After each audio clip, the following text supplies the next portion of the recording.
Ladies and gentlemen, please take your seats. We're going to get started shortly.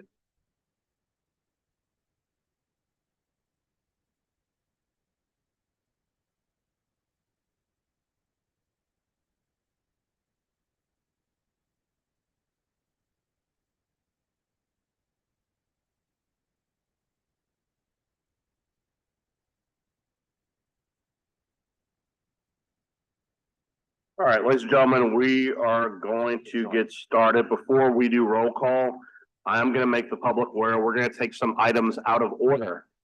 We are going to move 4 and 5 to the end, simply because they are the ones that I think will have the greatest time commitment, and we will take up the other items beforehand. So 4 and 5 will be at the end. Otherwise, the agenda will remain the same.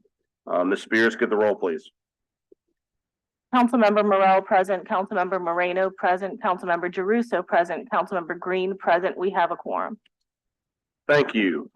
First up on the agenda, we have the approval of the minutes for the October 16th Utility, Cable, Communications, and Technology Committee, as well as the October 30th Climate Change Sustainability Committee. We will do 2 separate votes. The first vote is up for the October 16th Utility Committee meeting. I will move. Can I get a second? Second by Councilmember Giarrusso.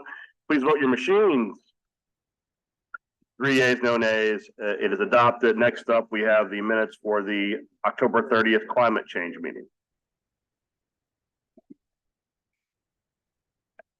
Moved and seconded. Please vote your machines. 4 yeas, no nays. It is adopted.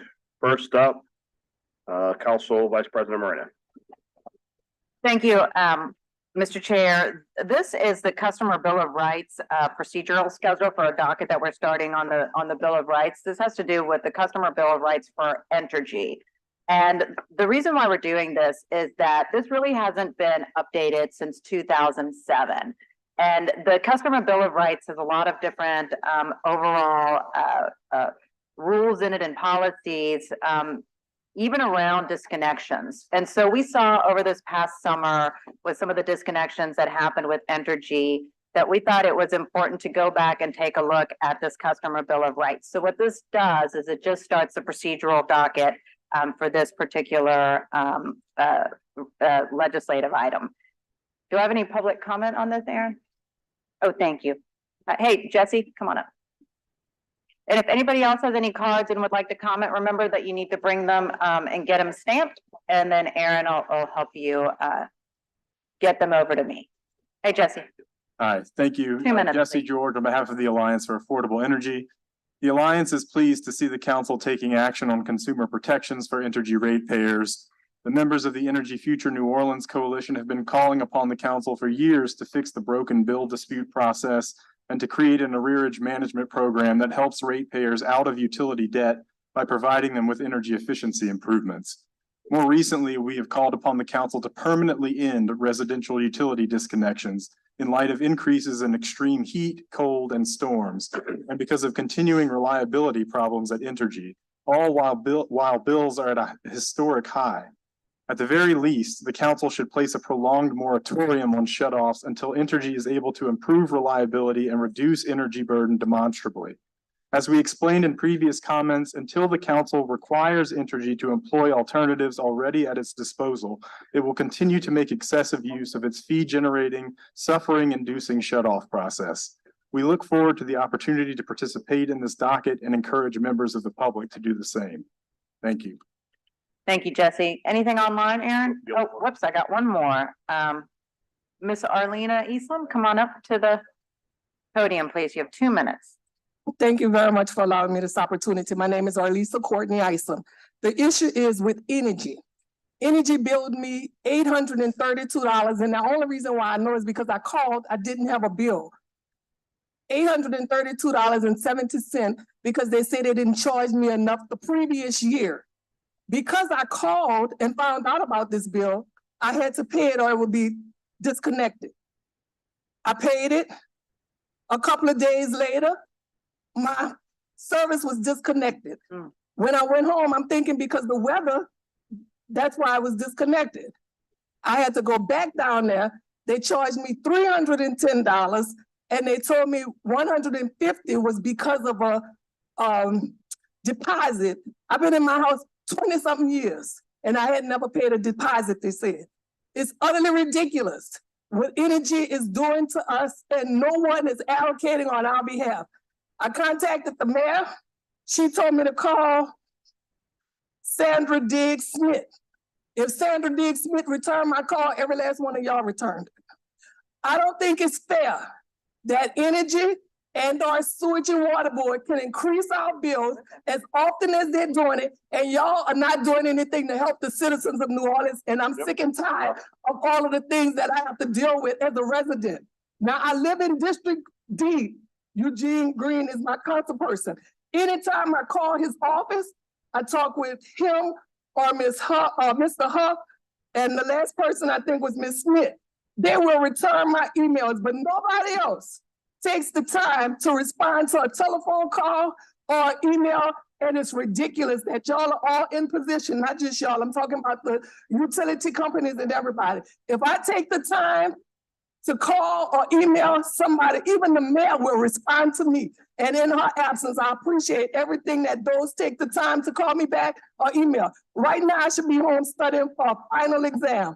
I'm a graduate student. I don't have no extra money to pay all of these ridiculous fees that I'm Ms. constantly Eason, assessed. that's your time. Okay, The name that, the point. yeah, real quick, the name that you were given, I don't believe that person works at Entergy anymore, but I'm gonna get my office to give you the name of the right person to help you. I think some of these additional fees that were put on you, the deposit, the reconnection fee, those are some things that my office can work with you on. So Andrew from my staff will come down and meet you and see what we can do for you, okay? Thank you. Thank you, Ms. Eason. All right, with that, if there's no online comments, I'll make a motion to adopt. Seconded by Councilmember Morrell. 5 yeas, no nays. All right, next up, item 6, energy efficiency rulemaking. This committee will consider a resolution to conclude the energy efficiency rulemaking docket 2204 and to establish benchmarks for evaluation. The first step in this docket and resolution are reevaluating how we approach energy smart and other energy efficiency and demand side management programs. The key decisions from this docket are certain revisions to the Energy Smart Program year 15. Energy is directed to file a revised implementation plan for year 15 that includes a 3% demand reduction goal up from 2%, as well as geographic targeting and neighborhood-based delivery pilot program. We will revisit the RFP after the 2024 RFP and look at additional proposed changes to the energy savings target and the scope of potential demand side management working group after 2024 RFP. Additionally, I know that my staff has had some conversations with Energy as far as collecting additional data for use for the council for computing whether or not the program is hitting its targets. Do we have cards? I'm sure we do have cards on this. Oh, there you go. Jesse, come on up. Oh, sure. Yeah. Thank you, Jesse George, once again on behalf of the Alliance for Affordable Energy. The Alliance and our partners in the Energy Future New Orleans Coalition are pleased that the council has elected to maintain the 2% annual kilowatt hour savings target for Energy Smart programming. However, we would ask for some clarity in the resolution on the baseline year for this 2% reduction. In other words, is this 2% of the previous year's sales, or is this some other baseline that we're going off of? Additionally, we support the inclusion of a 3% demand reduction target beginning in 2025. However, though the council included a directive to Entergy to include a neighborhood targeted pilot program and also included some language around expanding access to income qualified ratepayers, we believe that these measures do not go far enough in a city that suffers from one of the highest energy burdens in the nation, while ranking 67th for energy efficiency policy, according to the American Council for an Energy Efficient Economy. Therefore, we present the council with 5 demands for energy efficiency programming in New Orleans. 1, make New Orleans a top 10 city for energy efficiency. It's unacceptable to have such a high energy burden ranking and such a low energy efficiency policy ranking in this city. 2, invest in workforce development and energy efficiency and weatherization. 3, create an overall 15% energy savings target for income qualified customers. Currently, only slightly over 8% of program benefits accrue to low-income households, those that need them the most. 4, leverage all available federal and state funding for energy efficiency programs and infrastructure. And 5, establish a stakeholder working group around energy efficiency and demand-side management.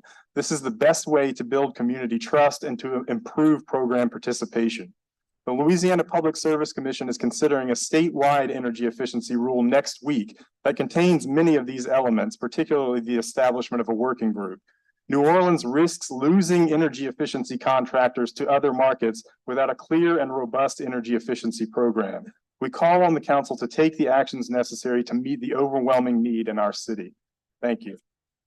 Thank you, Jesse. Next up, we have Dr. Katz, followed by Ms. Burr. I'm saying that correctly. So.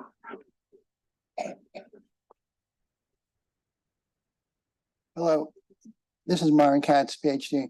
I'm representing Building Science Innovators. I have been active. I am one of the people who proposed in the New Orleans Energy Policy Task Force of 2007 that we do integrated resource planning. In the 2015 integrated resource planning docket, they made a critical mistake, which you're encouraging them to do again. The size and the effectiveness of the energy efficiency program should not be an output of the IRP, but an input of the IRP. Namely, if you're going to do integrated resource planning, you have to decide what your goal is and how to get there versus, oh, well, maybe we can do this much. It's the wrong way around. Secondly, energy efficiency has now become a second-class citizen to load flexibility. Namely, when you use electricity, it has a bigger effect on your carbon footprint, and it should have on your bill than how many kilowatt hours you use. Third, you haven't done anything to solve the landlord-tenant problem with this solution, and there is a way to do it. Fourth, you may not know this, but net energy metering customers are constipated, incapable of improving the energy efficiency of their building because their electric bills can't go negative. I have a solution for this. These are things are not in your proposal. And I think it's short-sighted. It's not looking at the present. It used to be 30 years ago, energy efficiency was the goal. It's no longer the most cost-effective way to lower your carbon footprint. True. It's load flexibility. Absolutely. I'm a landlord and I cannot get a rent from my tenants commensurate with the investments I made to make the building more energy efficient. I know how to solve the landlord-tenant problem. That's also not on your proposal.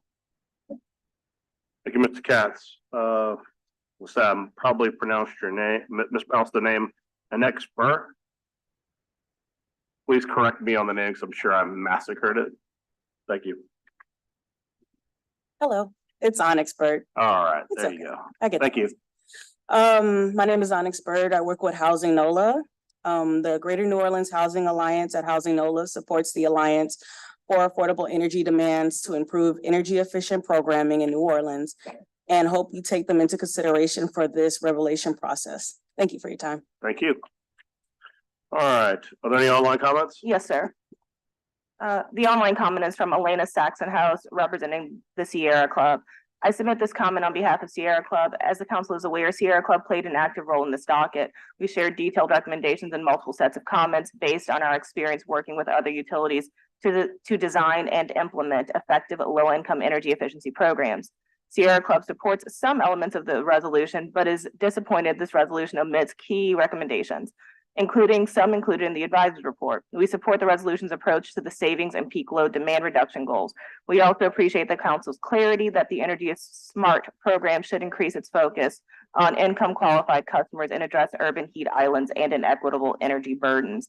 We support the direction for the council to submit a proposal for a geographic targeting program. We are concerned, though, that absent further instruction from the council and absent discussions with a stakeholder working group, that the proposal will lack the necessary detail and neighborhood-specific buy-in from local organizations to make the program successful. Trusted local messengers are essential to success when promoting home energy upgrades in highly energy burdened communities. As described in Sierra Club's April comments, the council should require the company to meet with relevant stakeholders to answer a set of specific design questions before it submits its proposal. We disagree with the council that it did not have sufficient information to convene a utility stakeholder working group to discuss how best to implement this and other programs for low-income qualified customers, along with other topics. Sierra Club and our allies provided detailed information and examples as to how such a working group could function in our April comments. Lastly, while the advisors agreed with the parties that expanding the company's data collection requirements would benefit many of the council goals, the resolution fails to require action on this important issue. Sierra Club urges the council to revisit the data collection issue as soon as possible. Thank you for considering these comments. That concludes the comments. As said previously, we are having some conversations regarding data collection, and that is something that we will revisit at the appropriate time. I will move to adopt. Can I get a second? Second by Councilmember Jeruso. Please vote your machines. 6 yeas, no nays.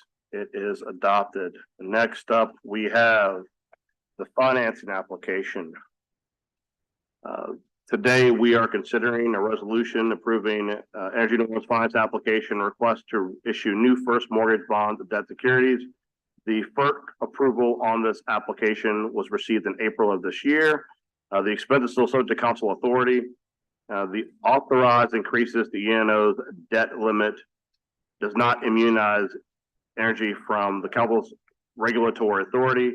Expenses will be subject to the council's review and oversight before ratepayers will be asked to pay anything. So, though we are approving moving forward with the resolution on the finance application, we continue to reserve the right to closely evaluate the requests that are coming up before approving. So, do we have any cards on this one? No cards. All right. Any online comments? All right. I will move to adopt.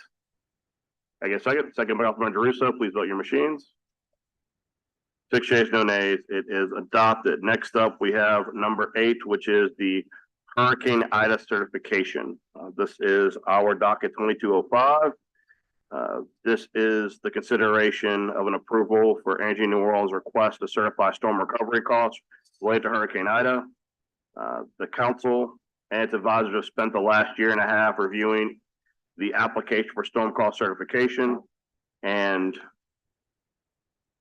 we are legally constrained in that Energy is entitled to recover costs that are prudently incurred after review by our advisors.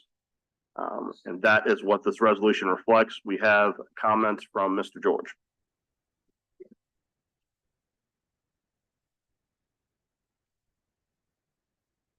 I promise this is the last time you'll hear from me today. Jesse George, on behalf of the Alliance for Affordable Energy.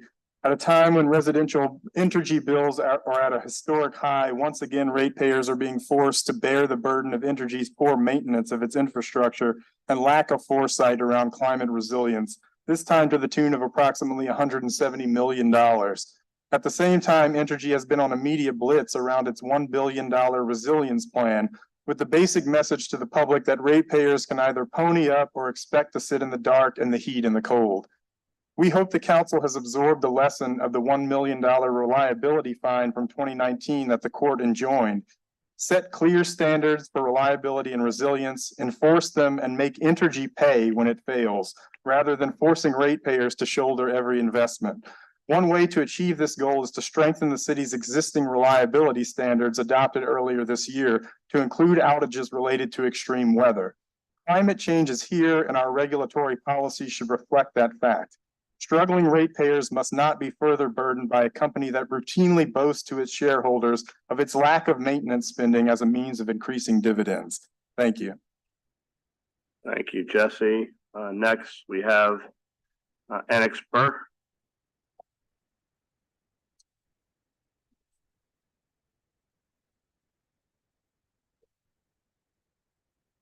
Hello, my name is Onyx Bird. I'm representing Housing NOLA. Hey. The Greater New Orleans Housing Alliance and Housing NOLA encourages the council to provide much needed relief to Energy ratepayers and to stop pushing the burden of paying for Energy's continued lack of maintenance onto our residents. We need to set clear standards for reliability and resiliency and stick with them. Thank you. Thank you. Any other comments? 2 online comments. The first online comment is from Marion Bracy. Greetings, City Council members and citizens of New Orleans. I have worked in higher education facilities in the city of New Orleans for 40+ years. As an Entergy customer who's responsible for delivering uninterrupted services and creating safe environments for hundreds of thousands of students, faculty, and staff, I can appreciate the extreme importance for the city and state to invest in our decaying infrastructure. In doing so, we must operate collaboratively to institute plans that will be proactive, not reactive. Realizing that investing in the infrastructure will come at a cost to customers, one can only imagine the cost of not investing and reacting when, not if, this area is hit with a weather disaster. Additionally, providing our citizens with the tools to operate in a safe, resilient, and sustainable environment is the right thing to do. Otherwise, we have failed. We must prepare our foundation for the storm now, not during or after the event when cost of labor, materials, and equipment can only be obtained at a premium. Help us plan for our future, not our failure. Marion Bracy, Vice President of Facilities, Dillard University. The second comment is from Brian Gibbs. In support of the resiliency filing and the upcoming vote on certifying Hurricane Ida storm recovery costs, I strongly advocate for prioritizing a resilient grid. A robust grid not only attracts and retains businesses, ensuring the city's economic vitality, but also mitigates the risk of exorbitant future costs. Investing in grid resilience now is a fiscally responsible strategy, considering the well-established principle that strengthening systems before they're compromised is significantly more cost-effective than post-disaster repairs. Delaying essential upgrades is not a viable solution. We must fortify our grid proactively before the next storm season to safeguard our community and its critical infrastructure. Your support in this endeavor is crucial for the long-term sustainability and prosperity of our city. Thank you. Before Mr. Katz, you have a card in as well.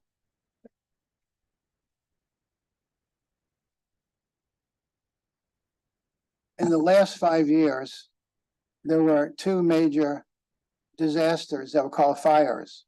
One was in Paradise, California, and one was in Lahaina, Hawaii.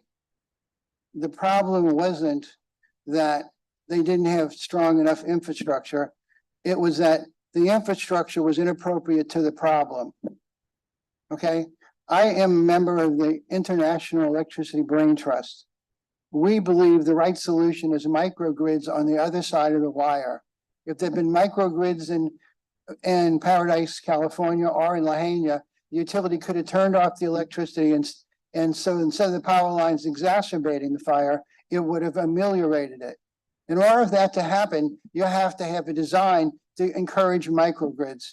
Microgrids were the central point of what you did agree with in the Together New Orleans one, but that's only around 85, where I propose a solution where we can have microgrids in thousands of homes. It's a more resilient system. Don't focus on the grid, which is what Entergy owns. Focus on getting the electricity to the consumer and do it in a safe way that doesn't exacerbate fires, is independent of where the power lines go down temporarily. And that is the way to do it. You're looking at it the old way, the way we've been doing it now for 100 years. It's no longer the standard modern way. The standard modern way is build microgrids at the homes. And I know how to do it at 0 cost. And I've mentioned this to you multiple times. I don't know who to talk to. Please tell me who to talk to. Thank you, Dr. Cass. Before we vote, I do want to, Jesse, we certainly hear what you're saying as far as the reliability standards. I think that this council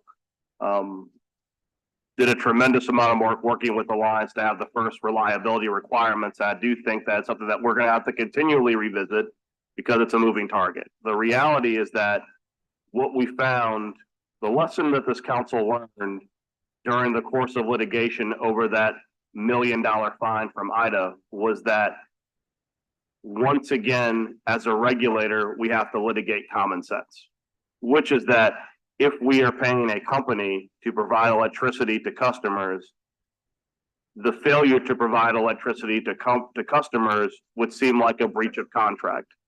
And the reason why this council enacted reliability standards is because we were told essentially by a court that because we didn't give a standard to accompany the mandate in that relationship, that power go from the power company to those homes, that it was essentially on us.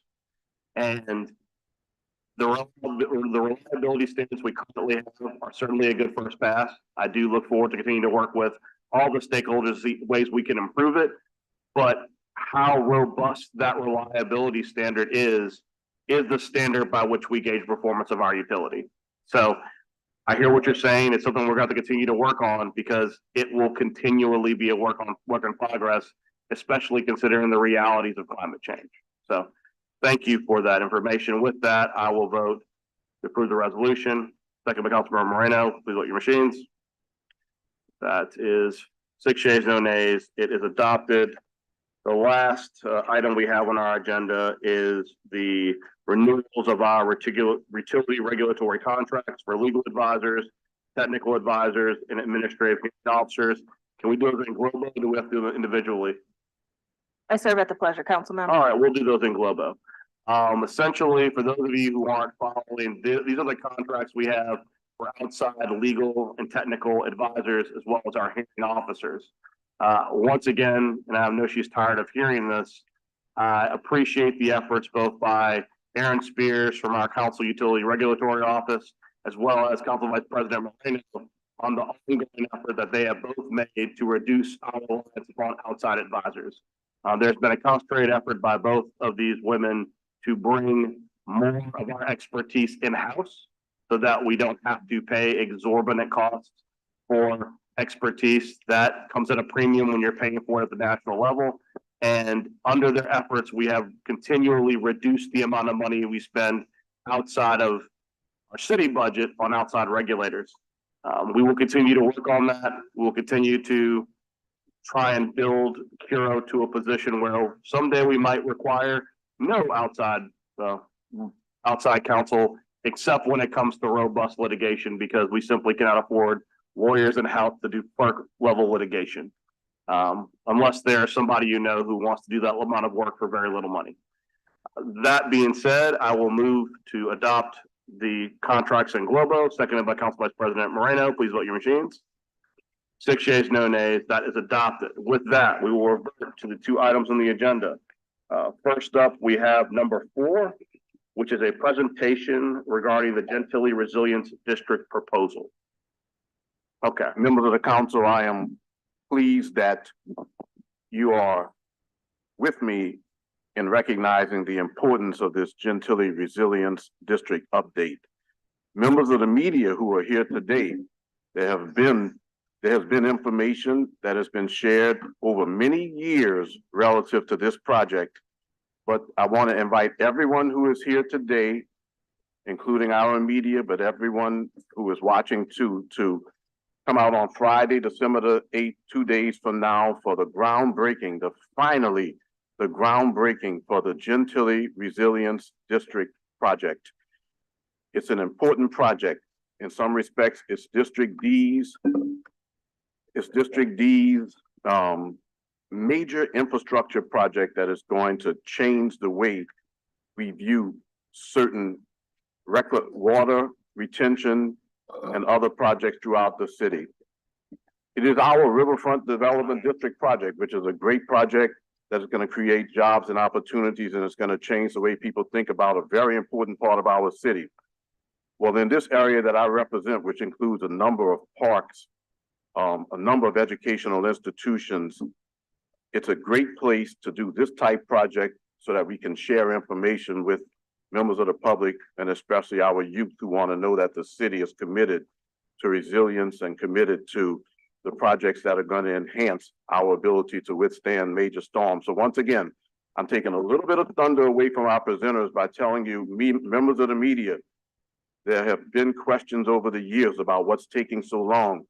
This council, along with me, has put pressure on in the right areas, and this project is going to start on Friday at 12:30 at 1200 Mirabeau Avenue. With that, I introduce Mr. Joseph Threat, who's the Deputy Chief Administrative Officer of Infrastructure, and Mary Kincaid, the Director of Stormwater and Green Infrastructure, who will tell you a little bit of background so that the public is aware of the importance of this project and what's going on, and including, yes, the public has a right to know what has delayed the project for this number of years, but they will conclude with the announcement about Friday and what we can expect is going to be the development that takes place commencing with Friday. Mr. Threat.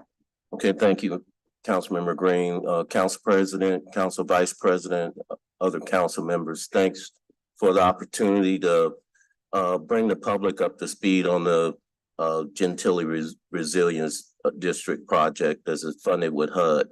Also, we'll take this opportunity to brief Mary Kincaid will brief the FEMA hazard mitigation projects that we have in her portfolio, and also those other green infrastructure works that we're working with Go Mesa and other projects. When I came in with the administration in 2016 on the transition team, this award for NDR was awarded in 2017. So the money was on the shelf once we walked in the door. And at that point, I was Director of Project Delivery. My mandate was to start moving the money, this HUD-related money on this project. But as you know, not everything's easy.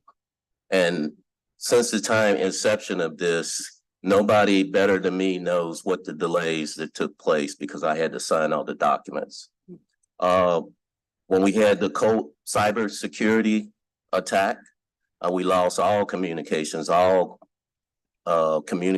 within our contract community, within approval processes, within brass, followed up by COVID-19. Everybody knows nobody was in the office and we still continue to move projects. Then we had Hurricane Ida, Zeta. But as part of this package, a lot of people don't know that we had $95.6 million in FEMA leverage with the JIRR. So when you talk about the design portion of this program, we had to sit down with both FEMA, Sewer and Water Board, and my project manager from HUD to make sure on the intersection of these projects, we didn't have federal duplication of benefits. That took a long time. That probably took a year for us to come to agreement where we didn't have duplications of benefit. Joe, can I get in here? I mean, I just want to get this out the way sort of at the outset. The project was awarded in 2016. Is that correct? 2017, we had the money. It was awarded in 2016. Okay, yes. So 2017. So, I mean, my question is for projects like this, is it reasonable to say it's going to take 6 or 7 years between award to work being done? That's fair to say. I mean, we're talking about complex construction. So, okay, I just want to make sure, I mean, that's yes, that we're saying it's going to take that long to do this type of work? I mean, who can do it faster? I mean, when you talk about doing design, when you talk about doing heavy construction in neighborhoods where you have to intersect with other construction that's going on, I mean, it's planning and design. I hear you, but I mean, how long did it take them to rebuild that interstate in Pennsylvania? It took like 12 days for everything that fell down. All I'm saying is this is what the public sees, okay?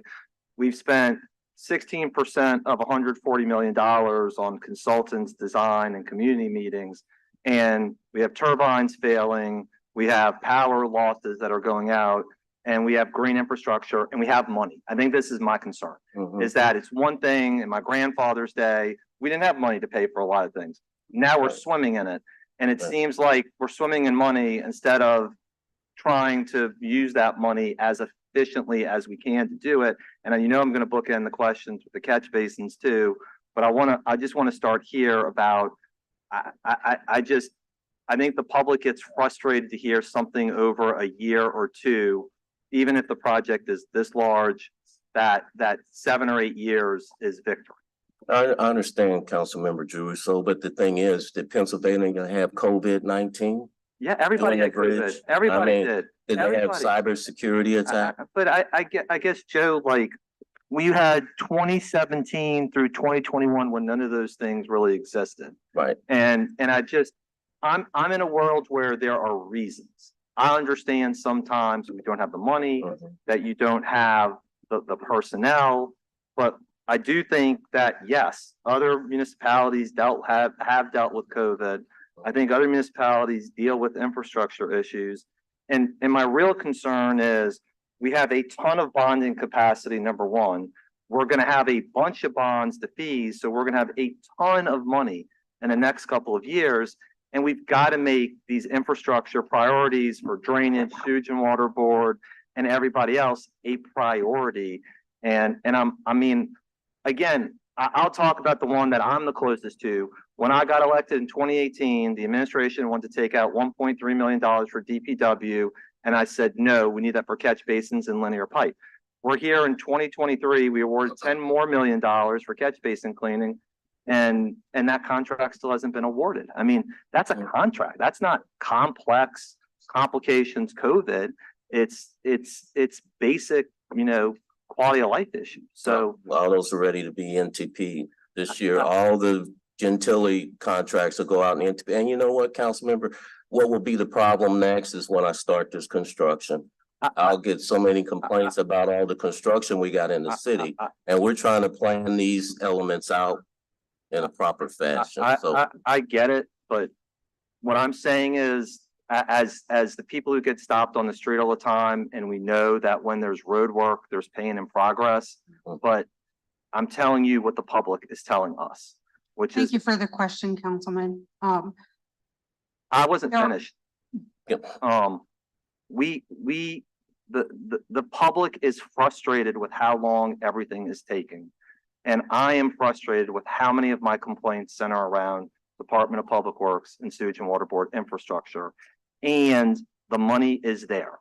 So what I am saying is in 2024, I'm going to make it my priority to make sure that procurement, law, procedure is not inhibiting the development of things, and that we have to make sure that whether it's a project for resiliency, and I appreciate that it's starting on Friday. I'm excited for that area, and this will be 10 million gallons.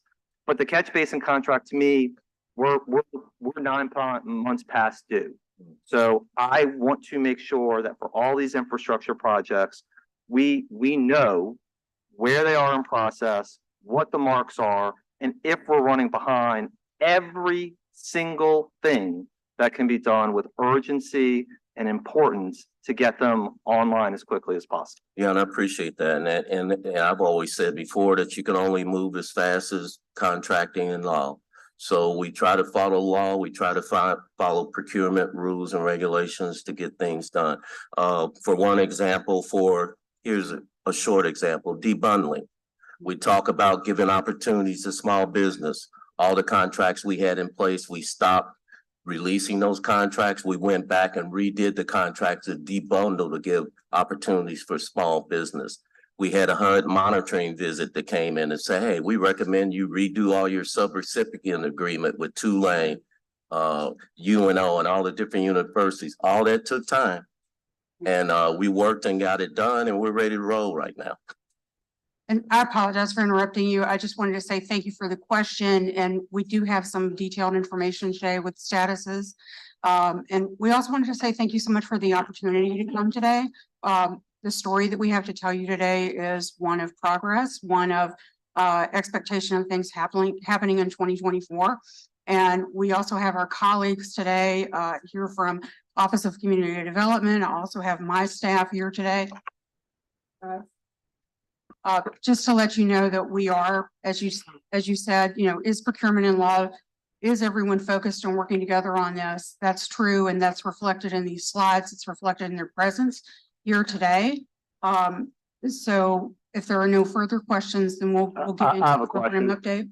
I have questions. Can I go, Councilmember Green, in here a second? All right. I want to begin by saying I appreciate you, Joe, for all the work you've done. And I want to be very clear that you have not been the person in charge of this project since its inception. That through time, you have elevated to a position where you have been doing a yeoman's task of getting a lot of projects that have been stalled for a very long time to suddenly move forward. So when I'm making these comments, I want to be very clear that they're not directed towards you, because a lot of this happened before you were in the position you're in today. I remember as a senator in 2016, in January of 2016, when then Mayor Landrieu announced that we had gotten this fantastic, ridiculously awesome grant for the Gentilly Resilience District project. I remember at the time because 2016, which was at this point 7 years ago, this was, in my view, a culmination of some of the work my mom had done back in the time with Councilmember Thomas post Katrina, talking about living with water, with trying to have projects that are not as simple as relying upon the pumps or relying upon elevating houses, really challenging how infrastructure is supposed to work in cities that deal with water crises on a regular basis.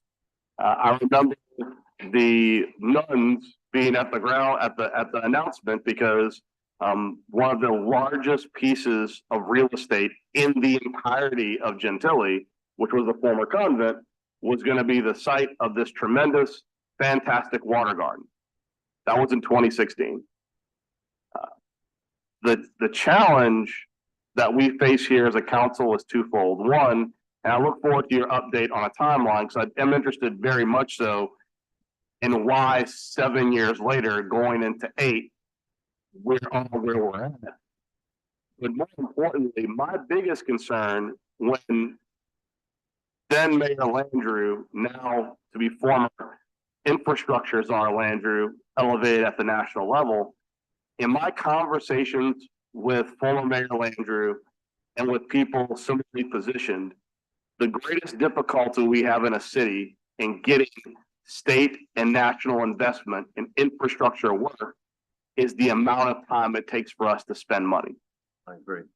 I can tell you that when I met with former Mayor Landrieu when he was appointed to his current position, and I was asking for advice on how we can best navigate and utilize our position as a city to try and get as much of that infrastructure money as possible. There was a lot of candor in that conversation, and that it is hard when you're competing with other cities across the country. And the goal, as you know, when you get federal grant money, you're competing with everyone for it. And politicians who are granting the money want to see cranes in the sky. And we as a city, when they looked at some of our Katrina money, you know, we're still dealing with the municipal auditorium, which is like the perpetual, we're always asking for an extension. You look at these very forward-looking projects like the Gentilly Resilience District, and when you have years on the shelf without substantial work having begun, it begins to count against you in the book when you're trying to procure both money on the federal and state level. Because I can tell you as a legislator, a concern and conflict we get oftentimes is if I give some other part of the state money, they're spending it immediately. And if I give New Orleans money, it'll sit in P1 for 3, 4, 5, 6, 7 years. I mean, when I went in the legislature in 2006, even back then, there were P1 funds that had been there for 6, 7, 8 years. What we need, and I share Councilman Giarruso's frustration, is we need a comprehensive look on all of these infrastructure projects and a comprehensive plan on how we're going to eliminate these backlogs. And I hear you when it comes to construction, and that's really an unfair problem you step into. There are a lot of people who complain about their street being damaged and the street being wrecked. And there are many people who get upset when the street's being fixed. And there's always going to be a transition period. And more so than not, constituents are mostly pretty understanding that in order to get that work done, there is an inconvenient period. And I can tell you just from my perspective, and I know I speak for many of my district councilmember colleagues, I am happy to field the calls about people that are angry because their street's getting fixed. Because it's a painful call, they're very frustrated, but you can always remind them, well, you're frustrated, but there's progress. That street you've been complaining about for 10 years, it's going to be very inconvenient for the next, month, 2 months, 3 months, 6 months to get the work done, but you're going to have a new street.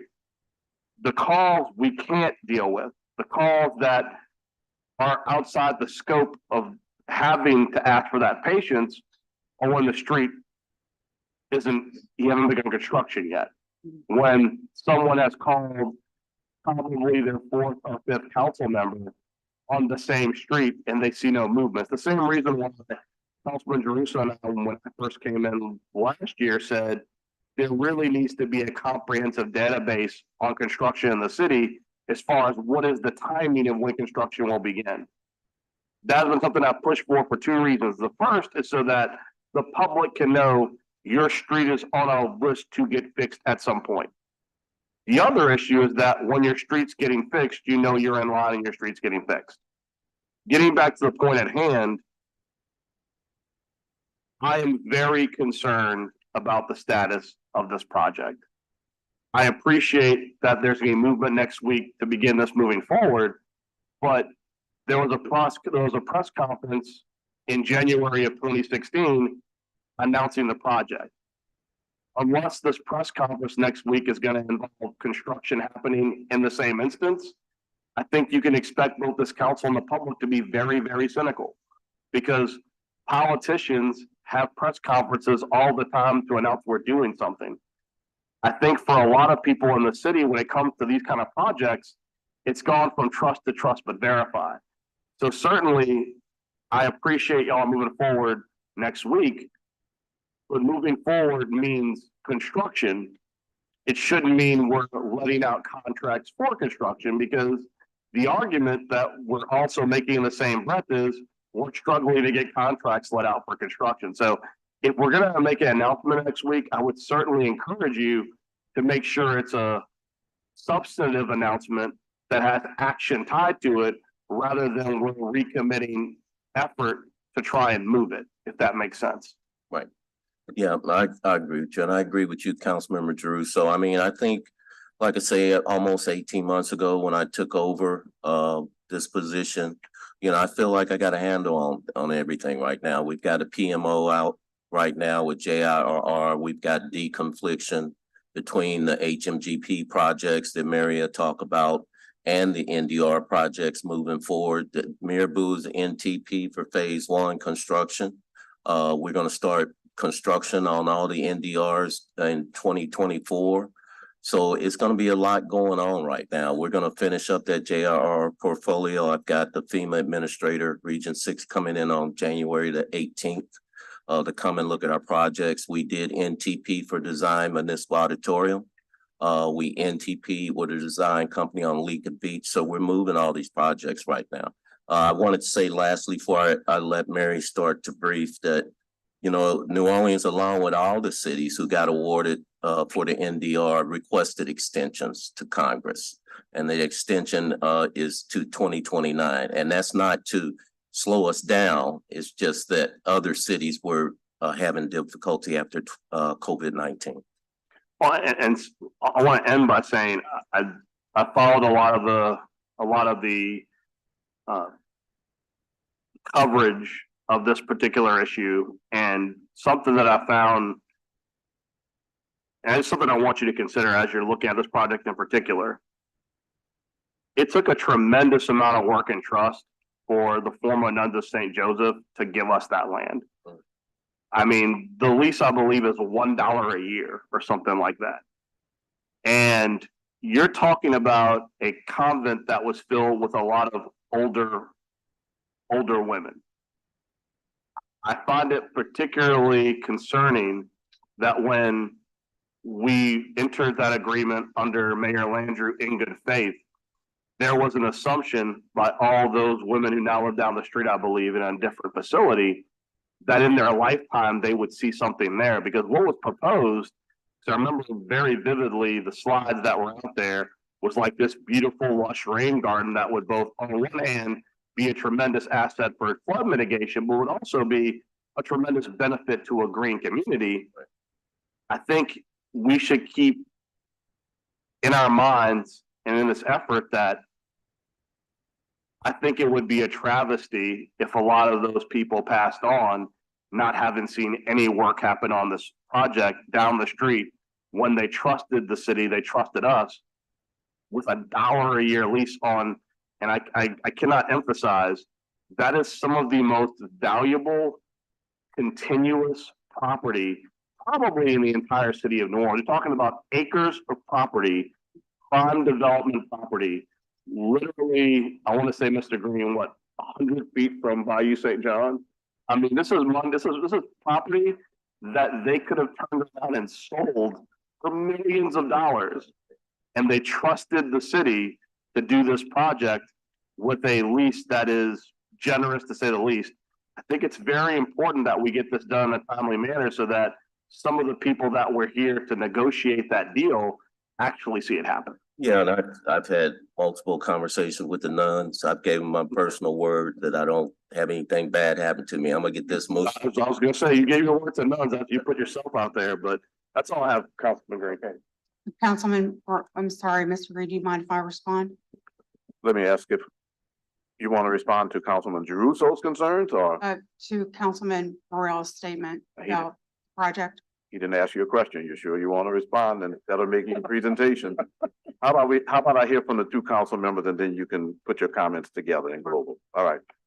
Councilman Thomas, the question? If you have something, Councilmember Green, it's your district, I would No. defer to you. I just want to defer to my Okay. council members because you might want to accumulate the questions that they ask, and then the floor is yours after that. No, well, first of all, thank you. This isn't my district, but if we can go back to the first resiliency conference they had in this country, I actually facilitated the discussion with the leading resiliency officers around this country, which led to this project. Chef Hebert was actually one of the panelists, and they talked about resiliency, sustainability, retention ponds, and cities positioning themselves to get this award. So I was not a council member back then when they had, in fact, I facilitated the first two conferences on this because of my interest in, I guess, a little bit of knowledge and travel around the world looking at sustainability, resiliency, and retention ponds.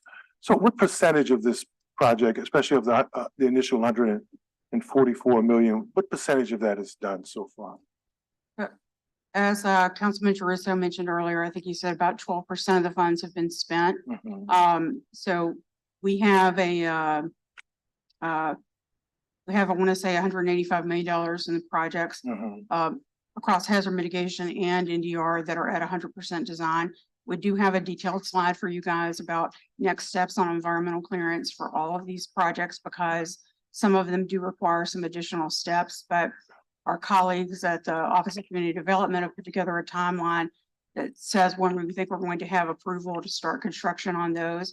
The majority of them are at 100% design and are pending environmental clearance to be able to get started.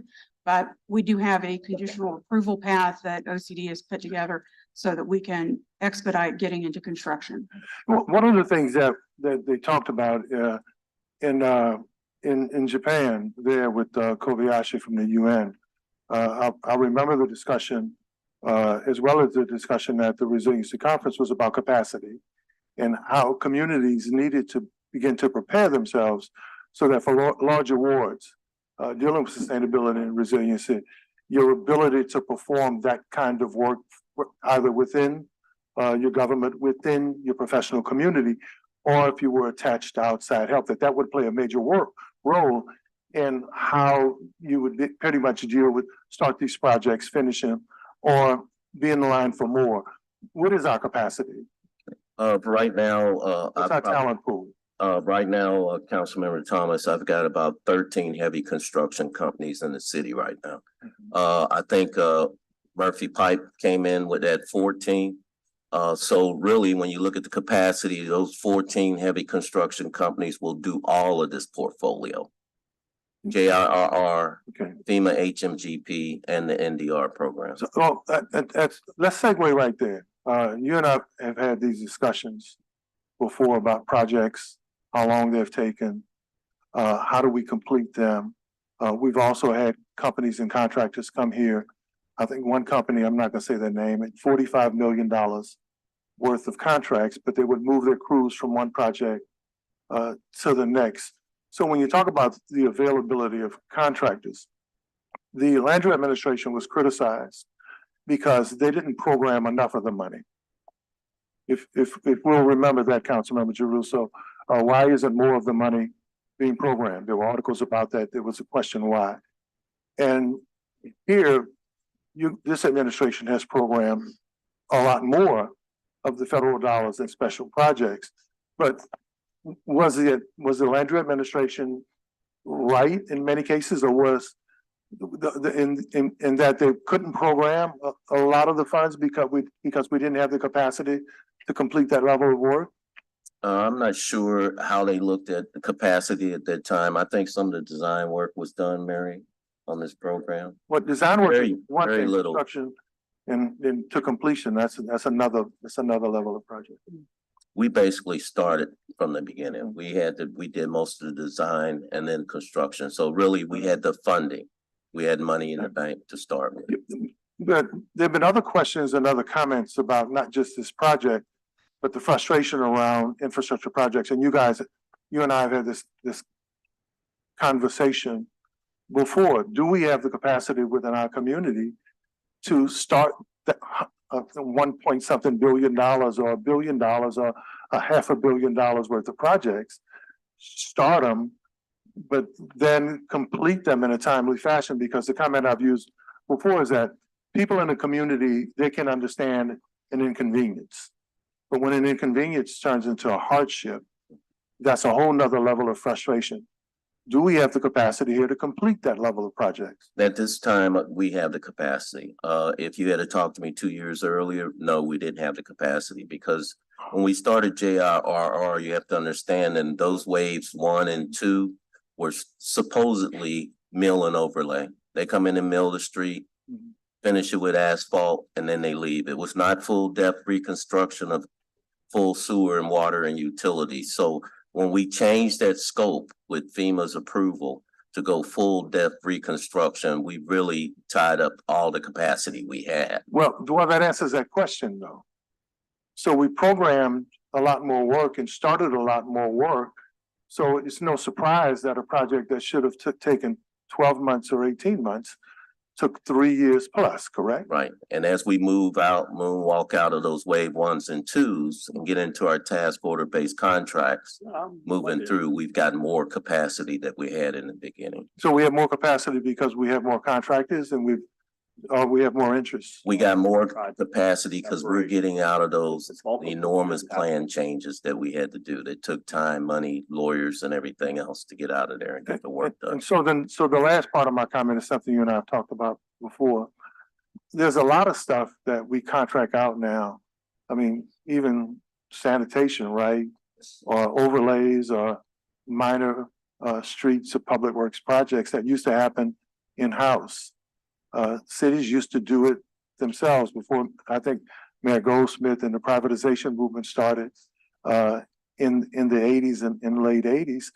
Is this a time where maybe we need to develop a strike force in-house so that if projects are not completed timely, especially since Councilman Jerusalem reminds us of how much more money we have now, that we should develop some talent within the boundaries of City Hall to complete projects timely? Right, and that's a good point. And when we talk about some of the right-of-way work that most of the council members bring to us, when you talk about sidewalks, curbing, brick lane, we just put out the 65 trade contracts with the plumbers and carpenters, but I'd really like to see in-house capacity to be able to do cement sidewalk and some roadway work to that effort. Because right now we're using some of that capacity to do that work in the city.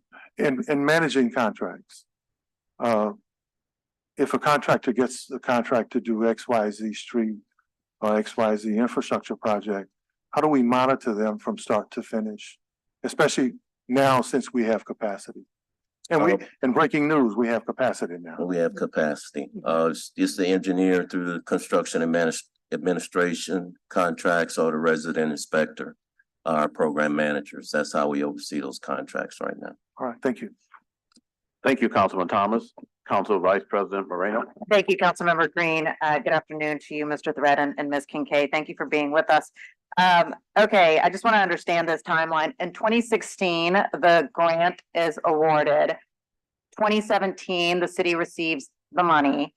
I actually was able to pull up one of the old presentations from 2017, before the city council, where it talked about completion of the project was slated for 2022 of the full 141 million. And now we're at 2023, we're only, Ms. Kincaid, you said 12% of the $141 million has been spent, is that correct? That's the number Councilman Jeruso quoted. That does sound correct. Okay, got it. So my next question is, when are you now projecting completion of the full project? So we have most of them will be complete in 2025. I have project by project statuses for you in the presentation. When you say most of them, are we talking about more than 50%? Are we talking 75%? 85%. 85% of the projects will be completed then. Thank you for that. Mr. Thread, I wanted to push back a little bit on the comment that you had earlier about how you felt that it would potentially take us, 6 years to do these major projects, and if anybody could do it any better. Mr. Thread, I'm going to be very honest with you. I think you are the person who is actually doing it better. When you haven't always been in the position that you've been in. There have been others who've been in these positions, and that's actually when we saw the slowdown. It was actually when you started to take over that things started to speed up. So I think you're actually giving yourself less credit than you do, because I think you're the one who's actually been able to speed up these projects. I think one of the biggest issues that occurred here is really the lack of coordination when we're talking about, it was roughly $2 billion worth of JIR road repairs and projects, and in coordination with this resiliency project. So what is being done now as we, complete the JIR phase and really, ramp up resilience to make sure that there is that coordination? Well, no, yes. Thanks. So on a very practical level, the tools that we have to coordinate didn't exist when we were starting this work. But when we came in 2017, we didn't have anybody under contract. We didn't even have RFQs on the street. And to be honest with you, the $95 million in leverage, the need to coordinate on these projects and to achieve resilience goals with some of the JRR funds, it was not really well socialized, and it was a new concept. This grant itself, being a competitive grant, was a new grant as opposed to our familiarity with, say, FEMA hazard mitigation. And what we have in place today, that I give full credit to Department of Public Works and to their project controls team. So they have mapped these projects, and they have laid out, you can go to Roadwork NOLA and you can see the projects, you can see what JIR project is going to be adjacent to Mirabu, and you can see where that point of handoff, so to speak, takes place. So we work out with them for things like, you'll see on St. Anthony Green Streets, you'll see on Broadmoor, there's also some JIR money on those projects. So we had to quite literally work out, okay, we're going to go 20 feet past this intersection and we'll pick up here, you do that. But the great thing that we have right now is that all of that has been mapped. It's in both Roadwork NOLA and it's also in DPW's GIS database. So we push our schedules and any schedule changes that come up through P6 to DPW so that they're able to access our data and we're able to see their data. All of our projects are also in the IRIS database. So if a DPW project manager has a question about when, say, the work on Elysian Fields in connection with Blue and Green Corridors is going to happen, they don't even have to know who the project manager is. They can go to that project number in IRIS and they can pull up the latest set of plans that are linked there and also the schedule. We just simply did not have all of those tools in place and they weren't all speaking to each other. It is a very big achievement of the project delivery unit and of DPW that they've mapped and loaded in not just my projects, but also capital projects administration as well. Thank you. And then finally, Mr. Threat, this question for you, not necessarily with this project in particular, but obviously we receive a lot of federal funding and a lot of federal funding when it comes to capital improvements. So we also know, and it's been very clear as well, that we have a problem with getting money out the door quickly. Have we lost out on any federal funds because of the lack of being able to get money out quickly and getting projects done fast? To to my knowledge, no. I think we've taken advantage of every opportunity to get federal money in the door. I know that under my leadership, the Office of Resilience is being successful in capturing ISA, the infrastructure grant money in the door. We're looking for other opportunities to expand and get more work through BRIC. I think we had a success story. I mean, from the beginning of Katrina, I think at the time when I was FEMA director, we did a single settlement for the $2 billion for recovery roads. So that's $2 billion spent and done, and we built 84 brand new school campuses. So I think New Orleans and Louisiana, we've taken full advantage of our opportunity to get federal monies. Ms. Kincaid, have you seen the loss of any federal funds due to the fact that we couldn't get money out the door or had to scrap any projects? Yeah, rather the opposite. So FEMA went to non-disaster hazard mitigation to where they now award hazard mitigation funds competitively through a program called BRIC, Right. Resilient Infrastructure and Communities. So we actually have a BRIC project where we're going to be adding solar power to Northeast Sanchez building. So far from not getting funds, we've actually been competitive in an arena like BRIC that a lot of other municipalities and states have not received BRIC projects. Great, thank you. And I think that in comparison with other cities that received NDR grants for resilience, once we break ground and NTP for construction in 24, quickly we'll move up to #1, the fastest spender, because this is most of our construction as far as comparison to those other grants. Okay, Councilmember Moreno, thank you. Councilmember Harris.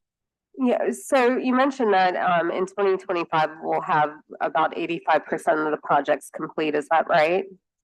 Yes. I wonder about staging because this has been an ongoing problem, and Councilmember Jerusa and I were just talking about it, and Joe, you know this. Having work out there all at once is problematic because things never get done. You have a crew going to dig up a street, something happens, a change order, they dig up another street, and then we have a lag time of weeks or months, many months, to get the project complete. So how are you staging these projects to make sure that you are completing the work and then moving on to the next project? Well, we have a bit of an unfair advantage there in that a lot of our projects are not in the streets. So we have projects in, for example, Saratoga. Uptown was a former contaminated site, and we're now converting that to a park. So we're not necessarily working in the streets. No, I understand. And I'm not talking about streets. I'm talking about staging the projects. And I understand Saratoga, and I'm hoping to get an update about that. But my question is this: are you going to start the Saratoga project, digging it up, doing mitigation, and then moving on? Or are you going to complete Saratoga and then move to the next project? Do you see what I'm saying? Because I know A.L. Davis Park is part of this as well. Are you gonna, are you gonna move then to A.L. Davis once Saratoga is finished? Or is it just all gonna happen at once and we're just gonna hope it all gets done? And I apologize, I misunderstood. I thought you were talking specifically about street disruption. So we do plan to embrace the task order concept that has been utilized by DPW on JIRR, so that rather than turning over the entire scope of work, especially on projects that are geographically large. Now, on some of our other projects where the area is more, say, contained, like the Mirabu Water Garden, we're not doing a task order process, so it's really a case-by-case basis. Do you have a specific project manager assigned to each project? Is there a person that we can call, for example, if neighbors around Saratoga, who are calling us, by the way, asking about the status of it, who can we direct them to answer specific questions? And I'm not asking for names, but I want to make sure that there is a person assigned. Yes, so we actually do have a fairly recent website change where all these projects are now on NOLA.gov/stormwater. Those have fact sheets with contact information. And we're in the process of requesting a sort of catch-all email address for the department. Unfortunately, stormwater at NOLA.gov was already taken. So we've requested a catch-all email address so that rather than having to know who the project manager is, that you can just email that departmental email address. But for right now, for anything that you need, you can email Roadwork NOLA and they'll make sure that it gets to us. Yeah, and Councilmember Harris, I can tell you, and for the public to know that I'm really taking a hard stance on enforcement right now. I mean, the word cure, you're gonna hear a lot of that. I'm bringing in, getting ready to hire somebody to be my personal QA, QC to go out in the neighborhoods.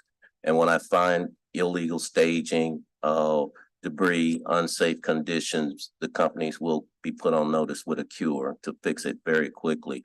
In the wave 1 and 2s that we had, where contractors would make their money by, if they had a contract that was 200 blocks, they would excavate all 200 blocks. Right. So when I came in, it was nothing I could do to stop that. The blocks were already excavated. All we could do is kind of prompt them to finish those works. And like I mentioned earlier, we're kind of getting out of those wave 1s and 2s now, where I'm feeling a little bit more, comfortable with the way the construction is going. Yeah, listen, and props to you. I think the Camp Street project, for example, which is a task order based project, went way better than any other projects that have been in the district and that I've been complaining about. I will say there are still projects, and we talked about one this morning, that are half done and potentially have quality control issues. And I know we talked about you hiring an outside project management company to help with this. Is that something that actually happened, and are they on the street? CDM Smith's been with us since, I believe, in May of last year. July of last year. So they're in depth doing the strategic planning, the budgeting to make sure that we get in and out of the neighborhoods. And like when Mary gets ready to start construction NDR, sometimes we might have to pause and say, hey, the project schedule says you can't start this date because we got to get out of here before you start, to disrupt the neighborhood in that fashion. But CDM Smith's on board. They're doing a great job for us right now. Yeah, and I think that quality control person is going to be critical. I will say, Joe Giarrusso and I think Councilmember Morrell all sort of campaigned on having a dashboard where people can actually go put in their street, understand the status of the work, the completion date, and not this sort of general, it's going to be done sometimes soon, nobody really knows when. I know you were working on that. Has that been done, or has any progress been made on that particular dashboard? I think the dashboard is ready to go. I think it should be ready to go. Is it up? I know Sarah Porteous was working on it before we left. The deputy director, Shannon's not here, but she told me that I think it was 1 December, it should be ready to go live. All right, I'll get Matt to take a look at it, Yeah, and I'm sure he'll be very happy and celebrating if it is up. If it's not, just let us know what we can do to help. I will. Thank you, Councilmember Harris. I made a big announcement earlier, change of date, Monday, the 11th, 1:00 p.m., 1200 Mirabeau, for the groundbreaking for at least the Gentilly Resilience District part of this project. Tried to put the media on notice and gave them the wrong date and time. Thank Monday you. at And I think 1:00. Councilmember Morrell, Councilmember Moreno, if you have any other question, I'll let Mary start running through her slide deck with information. If there are no other questions, proceed. Thank you. So as we discussed, there are other funding sources combined with these projects. So stormwater and green infrastructure became its own department in 2023. This is just a look at the complexity of what it is that we manage. So we have $315 million in projects. These are the various stages. As you can see, the bulk of them are in pre-bid, so design is 100% complete, and there might be environmental clearance, or there might be some other issue that is preventing us from starting construction right now. For our funding breakdown, you can see we manage quite a few funding sources, several FEMA funds, HMGP versus FEMA PA, which is the JIRR program. We also have the Go Mesa funds. Our overall program update, as Joe mentioned, the disaster has been grant has been extended to 2029. We also did do a substantial amendment to the action plan previously, where we shifted funds to construction. We're projecting to start $260 million in construction in 2024. Our total program wide accomplishments for this will be 47 million gallons of stormwater stored and a flooding reduction of up to 14 inches from some of these projects. Part of this process has been debundling $199 million in projects and contracts. You'll see the detail that I mean about debundling as we go through. So these are some of our construction starts and bids from this year. We have St. Roch that's in construction right now, Oak Park that just completed. DPS 01 is supposed to advertise tomorrow. Lafayette Cemetery #1 advertised yesterday. Mirabeau Water Garden is currently under contract. Part of the reason why we haven't NTP'd in Mirabeau Water Garden yet is with FEMA hazard mitigation funds, if your project goes up, even if the feds are not funding it and you're meeting the rest of those goals, you still have to reestablish the benefit cost analysis to FEMA that shows that this project is going to pay for itself. So when the bids came in July of this year, we had to reanalyze the project benefits in FEMA's latest module. When we did that, we discovered that the projected total benefits, lifetime benefits of the Mirabeau Water Garden are $210 million. So for an investment of $30 million, the benefits are going to be $210 million over this project life. But those are some of the steps that we had to take because it's FEMA funded before we could NTP. We also made revisions to the plans from damage that occurred in the park due to Hurricane Ida. We had to coordinate with FEMA and provide an updated scope of work. So we are projected to NTP, if not by the end of this year, then early January. We're just waiting on a final go ahead from FEMA on that updated scope of work. These are completed designs that we have. So we have St. Bernard, the Willie Hall Playground and the multi-use concession building. You can see that has a cost share with FEMA PA of 2.2 million. We also have St. Anthony Green Street's design is complete. That's 33 blocks of green infrastructure improvements with a FEMA PA cost share of 11.7 million. Completed designs are also, we're looking to advertise quite soon. Blue and Green Corridor is a tree relocation activity to move some of the mature trees on Elysian Fields to accommodate the stormwater storage that's going to go in. We also have completed design on the work on Elysian Fields. And as you know, of course, we have completed design on DPS 01 Broadmoor. The slide that included the Willie Hall development is not in this package. So I just want to ask you to get it to each council member because we share that with the public. Okay. It's just not in here. It's just not what we received physically. That's all. Unless you don't have this slide. No, maybe it's a problem pulling it up here. Okay, it should be slide 8. Has the Willie Hall information. Councilmember, I'll get your revised copy. Yeah, I don't have. You have it. All right, that's fine. Just Okay. Willie Hall. Apologize. We also have planning and analysis activities that took place as part of the Gentilly Resilience District. So we've completed a comprehensive recovery plan. We also had University of New Orleans do a repetitive loss area analysis. As you can see, we have green infrastructure finance and urban heat analysis from Trust for Public Land. We have species monitoring that's being done by Mosquito Termite Control Board in conjunction with Tulane University. And then Deltaris Institute of the Netherlands has done a subsidence vulnerability analysis of New Orleans, and they're doing a water monitoring network upgrades right now. To get into the questions that you asked about project status, so we have here project by project, you can see the effect of debundling where Blue and Green Corridors became 4 different projects, what we're calling phase 0 being the tree relocation. Then we have A, B, and C, which are different scopes. This was done in an effort to get these projects closer to something that small, local, and disadvantaged businesses could bond out directly, as opposed to things going to the same large contractors that had greater bonding capacity.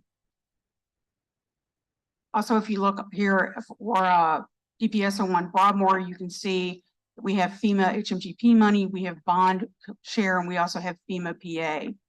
So we have both a funding breakdown for you and then a by-phase breakdown. You can see status project by project, the status of each. The pre-bid is where design is complete. Bid or construction is self-explanatory. And then we do have a few projects that are still in design. But even for our projects that are still in design, as you can see here for St. Bernard Neighborhood Campus. So we have two portions of St. Bernard that are 100% design. And we have phase C that is at 90% design. It's not.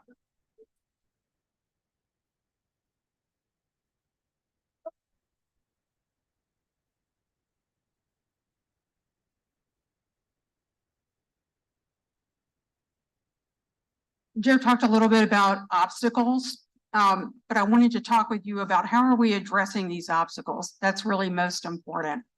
Oh, part of what we did to deal with bid escalation is the debundling itself. And I mentioned having to recalculate benefit cost analysis on Miraboo Water Garden. We also had to do that on St. Rock and on Oak Park projects. 62% of our projects are now debundled, which we hope will help with more competition in the bidding process. On our FEMA hazard mitigation projects, where we had projects that were delayed by environmental clearance, we did receive conditional approval from FEMA that allowed us to go ahead and start circulating the bidding paperwork. That's what we're doing on DPS-01 Broadmoor. So we're able to work those timelines in parallel as opposed to waiting for environmental approval to be 100% complete and then starting the process. For our NDR projects, where Office of Community Development is pursuing a conditional approval process for those projects that still have not completed cultural resource survey. So they are pursuing conditional approval to go ahead and release the funds and put bid packages out, just with the condition that we'll have archaeological monitoring during any ground disturbing activities. So these are our strategies to try to expedite construction from where we're at right now.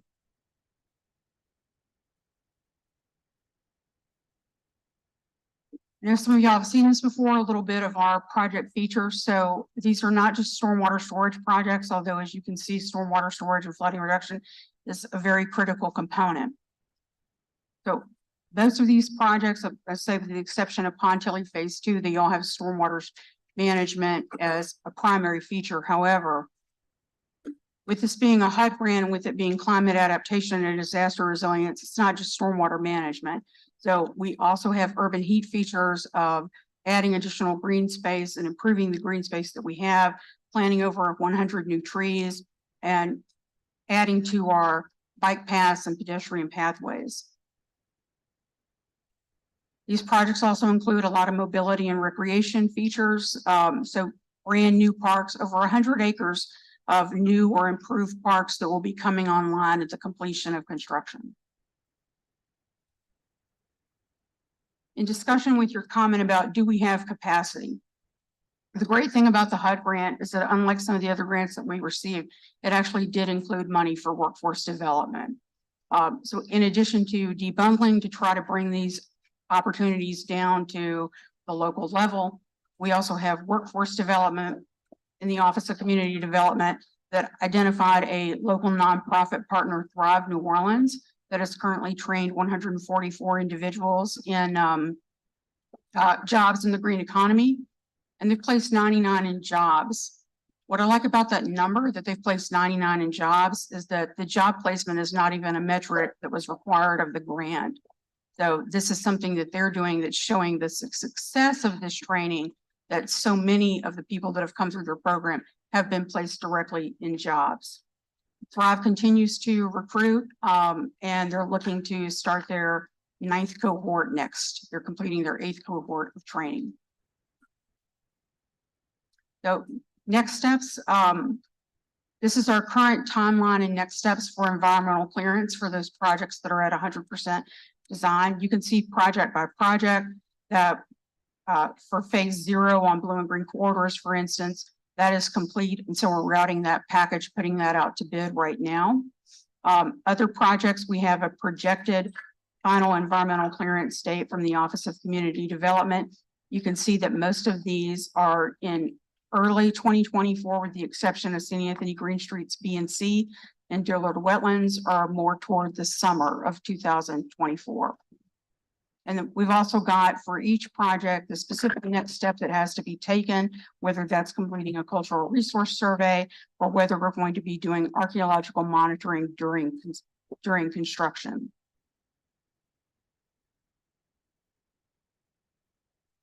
This is our current construction start timeline, again, based on those projected timelines for environmental clearance. So as you can see, we're projecting to NTP Marabou Water Garden this December. And we have our 2024 starts phase by phase. So we anticipate, let's see, Lafayette Cemetery number 1 was advertised yesterday, allowing time for contract routing. We're hoping that that will start construction in the winter of 2024. You can see the various other phases of the projects broken down here. This is one of the more important pages in your presentation. And I'm asking you that since we are going to have great attention brought to this project commencing Monday, that as changes occur, overburden us with communications. Let us know, send us 2 memos in a day if necessary, because now that we are advertising that we are starting this project, which so many people have been waiting for and have been involved with it, you can believe that council members will get emails as soon as something doesn't happen according to the schedule. Just let us know so that we can share that information with the members of the public. I completely understand. And we did go out and talk to the public this March. We went out and talked to the public this March. And it was unfortunately shortly after that that we started to receive notices, as this slide says, either from State Historic Preservation Officer or from various tribes requesting more intense cultural resource survey. OCD has been working with their consultant to try to complete those and to add funds to the contract to complete those necessary surveys. And they do have a path forward, as I said, the conditional approval path. So that is the change that occurred. And we would like to go back out to the public and update them with these dates. So we'll be working together with our partners in roadwork to put together those engagement activities. Think about a quarterly update if necessary, just a meeting somewhere near. We have universities, we have schools. I mean, you know this, I'm saying that, but you do know that you had good attendance at some of the events, such as at the Mosquito Control Board and at McDonald 35. So there's great interest in this project. Again, in terms of communication with the council, provide us with whatever you feel we need to know. And then in terms of the public, maybe that quarterly update, I'll certainly be updating, as other members will, as we get information, but it's great when they see someone and can ask questions directly. I'm in complete agreement with you about quarterly updates, even if that update is just that nothing has changed and that we're still waiting on environmental clearance. Especially, you know, on DPS 01 Broadmoor, that was a project where environmental clearance was quite long. And it can appear as if nothing is happening, even when we're communicating with federal agencies and providing requested information or providing updates, or in the case of Marabou Water Garden, providing a completely new benefit cost analysis to match the bids that were received. So I'm completely in agreement with you. I can also say that Roadwork NOLA has staffed both NDR and the hazard mitigation program so that we have the capacity to do that, and we work closely with them as possible. And Mr. Threat, what will we see on Monday? We won't see just the start of the Marabou Gardens project, but we also have another completed project that we'll be talking about, right? Oak Park? Oak Park.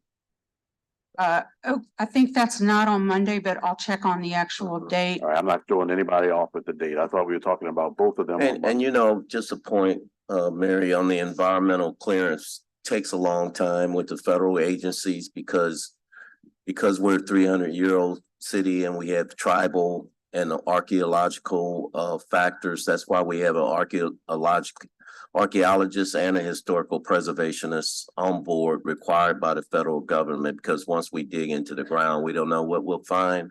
And then when we do ground disturbing construction, you know, the environmental clearances take quite some time. You just confirmed the ribbon cutting for Oak Park will be December 14th. All right, so we have something on the 11th and the 14th. All right, 2 good news ventures. Okay. Members of the council, if there are no additional questions from the council, I have no cards, and I don't imagine there are any online comments. I don't have any questions about this. I just don't want to hold Mr. Thread over, but I do want to ask about catch basins before we get to sewage and water board and their mechanical issues. This is the appropriate time. Okay. So Joe, I guess I just want to make sure I understand specifics, with the NTP going out, when will work start on the catch basin contract? Could I get back with you with that? I know I got some information back that I know that Shannon Blanks is working on that right now. I think she's doing a briefing with one of the papers. But I'll send the information to you. Okay, and then the other thing I think we all would like to know is the where. Where will it Yes. be? Because I mean, there are places in the city that are just naturally lower lying than others and have clear catch basin issues, and Sewage and Water Board has told us, and our residents keep on telling us that they're There's clearly. a couple locations. I know that Councilmember Harris gave me a couple today, Bank Street. I want to put it prioritized, take a look at that. We did go out to Venetian Isles. So with Venetian Isles, I took Mary out with me, my senior engineer. We're looking at some solutions out there to help them. But those flood prone areas of the city, we want to kind of divert and prioritize the right of way contracts to those areas to get some relief to those residents to keep Thank you. the Please, constant flooding in those areas. yeah, please ask Shannon as soon as she's able to let us know when the work will start and where it will start. And obviously I would love coordination between DPW and Sewage and Water Board about where they're seeing, because my estimation is it floods in District A. I know it floods in Broadmoor and other places and places in New Orleans East as well. So I want there to be a triage of where the most critical areas. Yeah, I agree with you. And I think Steven's in the room. Usually when we go out for a field visit to these areas, I'll take my colleagues from Sewer and Water Board out with me and our senior engineers, chief engineers to take a look. Thank you. Thank you, sir. Before we leave the table, I realize I've been remiss in failing to recognize my colleague from Office of Community Development, Craig Foundas, who put together the conditional approval process. Thank you. Thank you, Craig. I was going to ask you to waive. He put together the conditional approval process that is expediting us being able to start construction on these projects. And as of this week, I believe he's published the public notice comment for Blue and Green corridors, St. Anthony and St. Bernard. So Office of Community Development and Procurement and Law, we're all working together to try to move these, and that is reflected in his attendance here today. Thank you all so much for your time. Thank you. I look forward to seeing you, the two of you and your teams on Monday at 1 and then on Thursday again. Thank you for your presentation. Okay, thank you.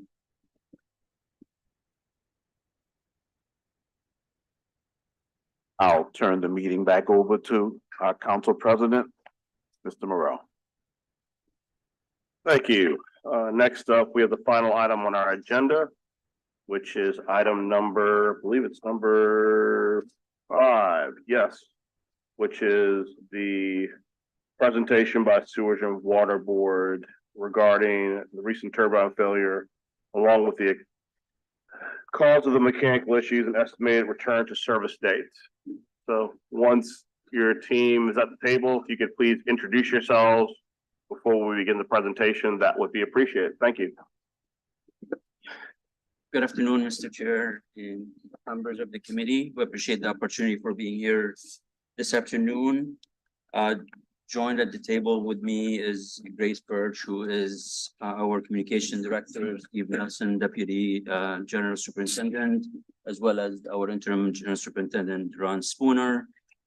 I also have Caitlin Tembrag in the audience, who is managing currently the power complex for us, as well as many other key power related and drainage related projects. So I wanted to acknowledge her.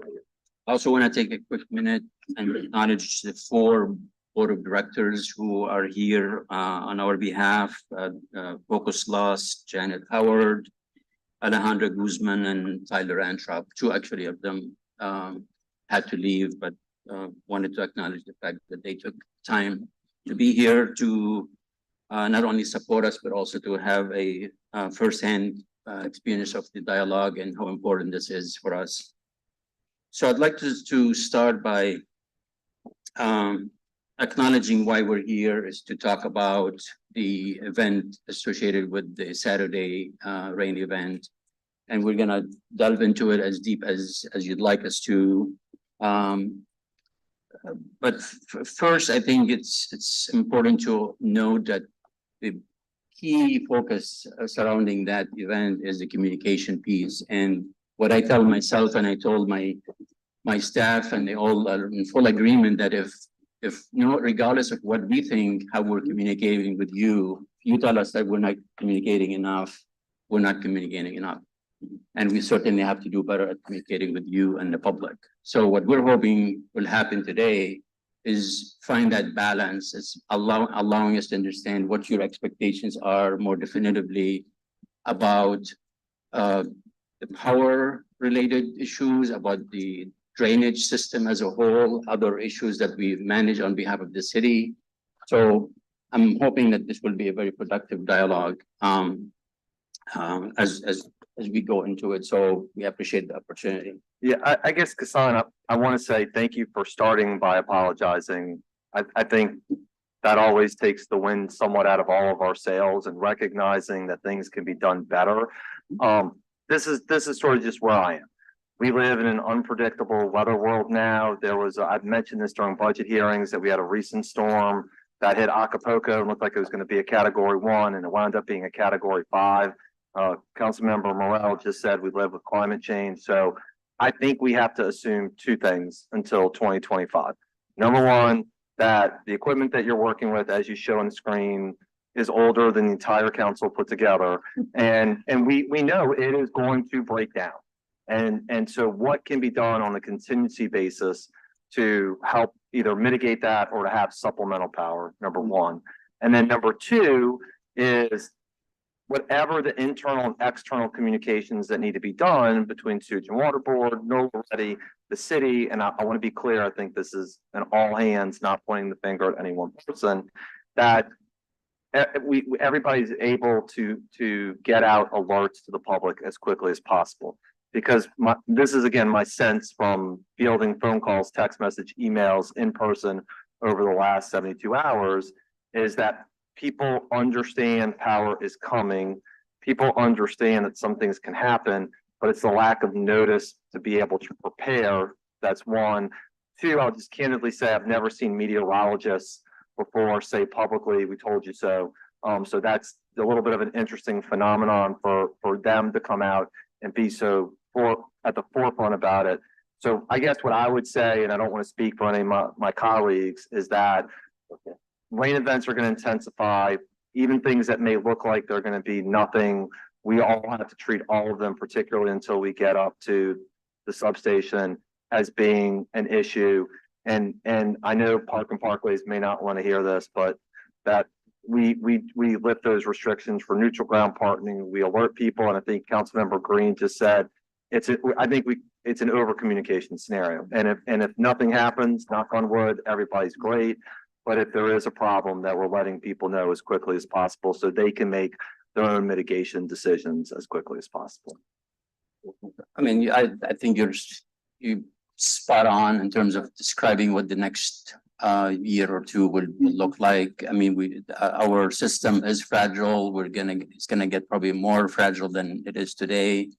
And more communication is definitely part of the solution, and over preparing may be the way to go until we have more solid ground in terms of more reliability, more efficiency, and in 2025. So I can assure you that the communication protocols, whether with you, with NOLA Ready, with other agencies, even with Entergy, is gonna just get better after today, without in my mind. Can you talk about some of those? I mean, I don't, but I think that's what the public really wants to know now is, Right. you know, okay, you've fallen on the sword, you've said you're sorry. That's to me always piece number one. Piece number two is, all right, now knowing that there's an issue, how do we fix it? So can we talk about what the communication fix looks like? So first and foremost, the public has a very clear idea. I'll take us as a distant second, but I think so the public knows. We'll certainly share some key changes that we're gonna take. Some are being developed as we speak. Obviously, we're gonna have conversation with other agencies, what they need, how they want us to communicate so they can make better decisions. I'm talking about, in this case, NOLA, how we can highlight some changes and some critical information so they can read it better and then make better decisions on behalf of, obviously, the residents. So we do have a couple slides. I think it may be beneficial to maybe describe what the overall power and pump system works, just for sake of the audience, or is that is that too much? I mean, I know, we're all lit up on the board, so I'm just, I mean, I think we ought to, can we stay on the communications for a second? Like, I mean, look, the bottom line is, let me help you out. The bottom line is we have essentially 3 remaining turbines. One is 20 years old. It runs the new power. It doesn't do as much for the old power. Turbine 5 was offline at the time of this incident. Turbine 4, which is 108 years old, stopped working during the event. We should not be surprised that any piece of equipment that is almost 110 years old cannot work all of the time. And we were down 2 electromotor diesel engines at the time of the incident. So the what I think is kind of well known at this point. I do want to talk more about the contingency planning later, but I think we really want to hone in on the communication piece because I think it's important that the meteorologists are telling us this was a fairly well-known possibility and not just an unlikelihood, number one. And then number two, what are we doing now that we've experienced this event to make sure that if we start seeing the rainfalls tick up, as we saw at 2 o'clock in the morning, 3 o'clock, 4 o'clock in the morning, who passes the alarm bell, who talks to whom, and how do we communicate on as many platforms as possible, by text, by social media, by carrier pigeon, to make sure, to let the press know who's all here today. How do we let them know to make sure that they can notify the public as quickly as possible? Certainly, and at one point we'll have to make sure that folks understand where the fragility is and where the critical failures are. So we're as transparent as we can be, and so we can change our I guess state of how we think about each storm ahead of the storm, and then how we can anticipate maybe the worst of it. And so maybe we'll start with the dashboard that we're developing as we speak. I think it's going to be a very critical tool, and then allow us, Grace, to talk a little bit about the communication internally, how we can decide that this rises to the level, again, agencies, and then with the city council. So if that's acceptable. I mean, that's where I want to start, but then I see there's 2 more people who have questions before we get to that. So Councilmember Moreno and then Harris. Thank you. Thank you, Mr. Corbin, for being with us along with your team. Mr. Arnold, can I bring you to the table as well? Because what I'd like to discuss is, obviously the preparedness piece on the sewage and water board side is important, but also the preparedness piece on the public side as well. And all of us up here on the city council heard complaints from the public saying, why weren't we warned? Where was my NOLA ready alert? Obviously, we get alerted for everything else, and there's always these alerts that it's like, you can now park on the neutral ground, flash flood warning, all these different alerts, but nothing occurred until there was an alert that a parade was getting ready to roll and still rolling. And so there was a lot of frustration on the public side, and they felt that they would have been better able to take precautions if they would have gotten that alert, even if it was in the middle of the night, as we often do. So if you could, Mr. Corbin, and then moving over to Mr. Arnold, tell us a little bit about the warnings that you received from the National Weather Service, because I can tell you that they've sent me all of their emails and alerts that were sent out beginning Friday into Saturday. So certainly the alert was put out that there was a severe chance of flooding, and there was a different alerts that were sent specifically early that morning to around 4:30-ish, 5:30 in the morning.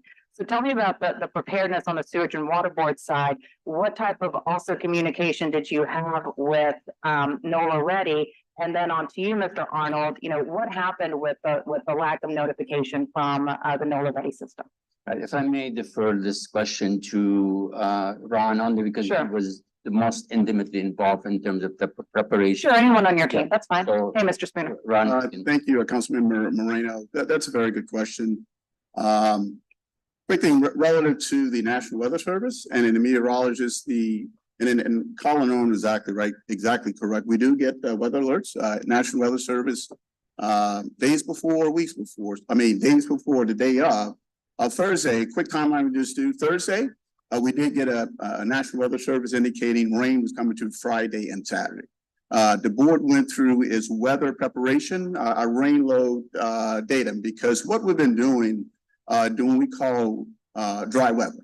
When we have less than 20 to 30% of rain, the Sewage and Water Board, we've been actually utilizing our frequency converters for our daily operation for our primary load of converting that 60 hertz to 25 hertz. It's a more economical and efficient way of utilizing that. And it's also working in and training our staff to transition to the West Power Complex. I want to start with that first because really the transition to the West Power Complex is complex, and it's actually transition our existing equipment to the new. So back to the question, ma'am, the National Weather Service. We prepared Thursday by bringing T4 online mid-morning. And we were preparing for rain load because it was a rain Friday, rain through Saturday. So we were online with our frequency converters. The frequency converter is always online. T4, we brought that online to power that, our ring bus. Thursday afternoon, going into Friday, we didn't have any issues. Going into Friday, it was a light rain. And not another National Weather Service forecast came out. And we get it, not just myself as the interim general superintendent, but also what the senior GSO senior leaders. They get this National Weather Service because they actually work as a team to coordinate that rain load. How do we work? What we're going to do, knowing, and we say that we had T5 down, that we had to maximize our power with T4, the frequency converters, and the EMDs. And I just want to say, yes, we have 38 megawatts available at that time. Friday, what we use as our baseline is 44 megawatts, which is, we were at 86%. If you say of our max capacity, we had it, we're at 86%, 38 out of 44, where we were Friday. Friday afternoon, and yes, ma'am, you did. The National Weather Service sent out a National Weather Service right around, I think, 7:30 Friday evening, and it did was an increased chance of rain, localized flooding, but there's also a graphic in there that said additional rainfall forecast. Right. And part of that is, if you look at that, you'd have the red areas over the metro area, and it said 2 to 3 inches through Sunday. So we prepared for that because looking at that 2 to 3 inches through Sunday, that's about 3 inches over a 24 to 30 hour period, which we can manage. And in Colin's defense, and I'll look out for our fellow city brother here, is that what he said, his first media request was correct. Based upon that forecast, the history we have, 2 to 3 inches, and through Sunday morning, we can handle that spread out. What happened Saturday, a large portion of that rain came between 2 a.m. and 7 a.m. So, and it was a training effect. So that was part of, just want to. But I will say this, Mr. Spooner, I'm looking at that specific warning that you're talking about. It talked about that even though it's 2 to 4 inches, it did specifically say in this warning, on top of that, this 2 to 4 inches would be on top of saturated soils from the rain overnight Thursday night into Friday morning that may lead to flash flooding concerns. So that was the 5 p.m. Alert that came out. So they were saying like, hey, there's a flash flood situation. Definitely understand that. We've had that in the past, but I also can say, and I'm just going from my memory, at 7:30, 7:35, there was a graphic. So looking at that graphic, 2 to 3 inches or 4 inches through Sunday morning, that's how we're planning. I would say if it would have come out to say, hey, at this time, you're going to get 6-7 inches of rain in 6-7 hours, then it would have been a different scenario, no doubt about it, because the NOSEP is on that at all times. They would even notify us. So again, I just wanted to lay out where we were, what the Sewage and Water Board OPSI does in preparing for rain load. And it's not a gripe against meteorologists, because they are pretty much our best friends.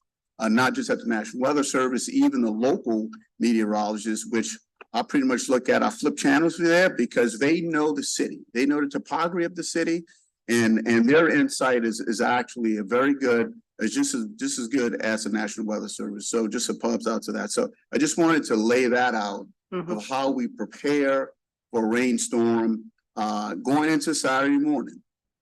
I was notified, and it's on one of those slides. So I was notified early when I say early Saturday morning, right around 5:30, right in that time frame. This was prior to T4 tripping offline. And Grace, I'm glad she come to that. But May I add one thing relative to the saturation of the soil?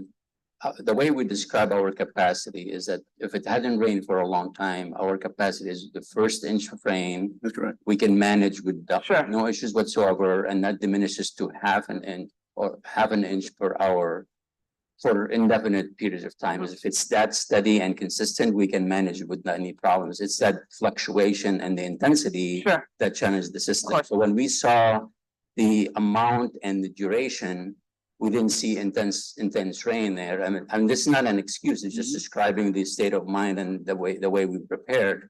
But at the end of the day, nothing would have changed other than maybe notifying the public that, hey, this is something to be taken seriously. Maybe parking restriction could be lifted. I mean, hindsight is 20. So you're actually going to my next point. So it seems like, Mr. Spooner, you all felt like you were as prepared as possible. And even if it turned into a flood warning as it did, roughly 5:30 in the morning, that there wasn't a lot that you could do at that point. Is that correct? That's correct. Okay. So all of that being said, Mr. Arnold, so, we get the NOLA ready alerts when it's like just a thunderstorm outside, that we have the restrictions lifted for parking, it's like we're constantly getting NOLA ready alerts. So what happened between Friday evening into Saturday as far as getting notifications out to the public? Thank you for the question, council member. So I would start by saying from my whole team with NOLA Ready and the Office of Homeland Security and Emergency Preparedness, we were devastated by what happened on Saturday to our fellow residents that had issues with the floodwaters. But I want to make clear two things very quickly.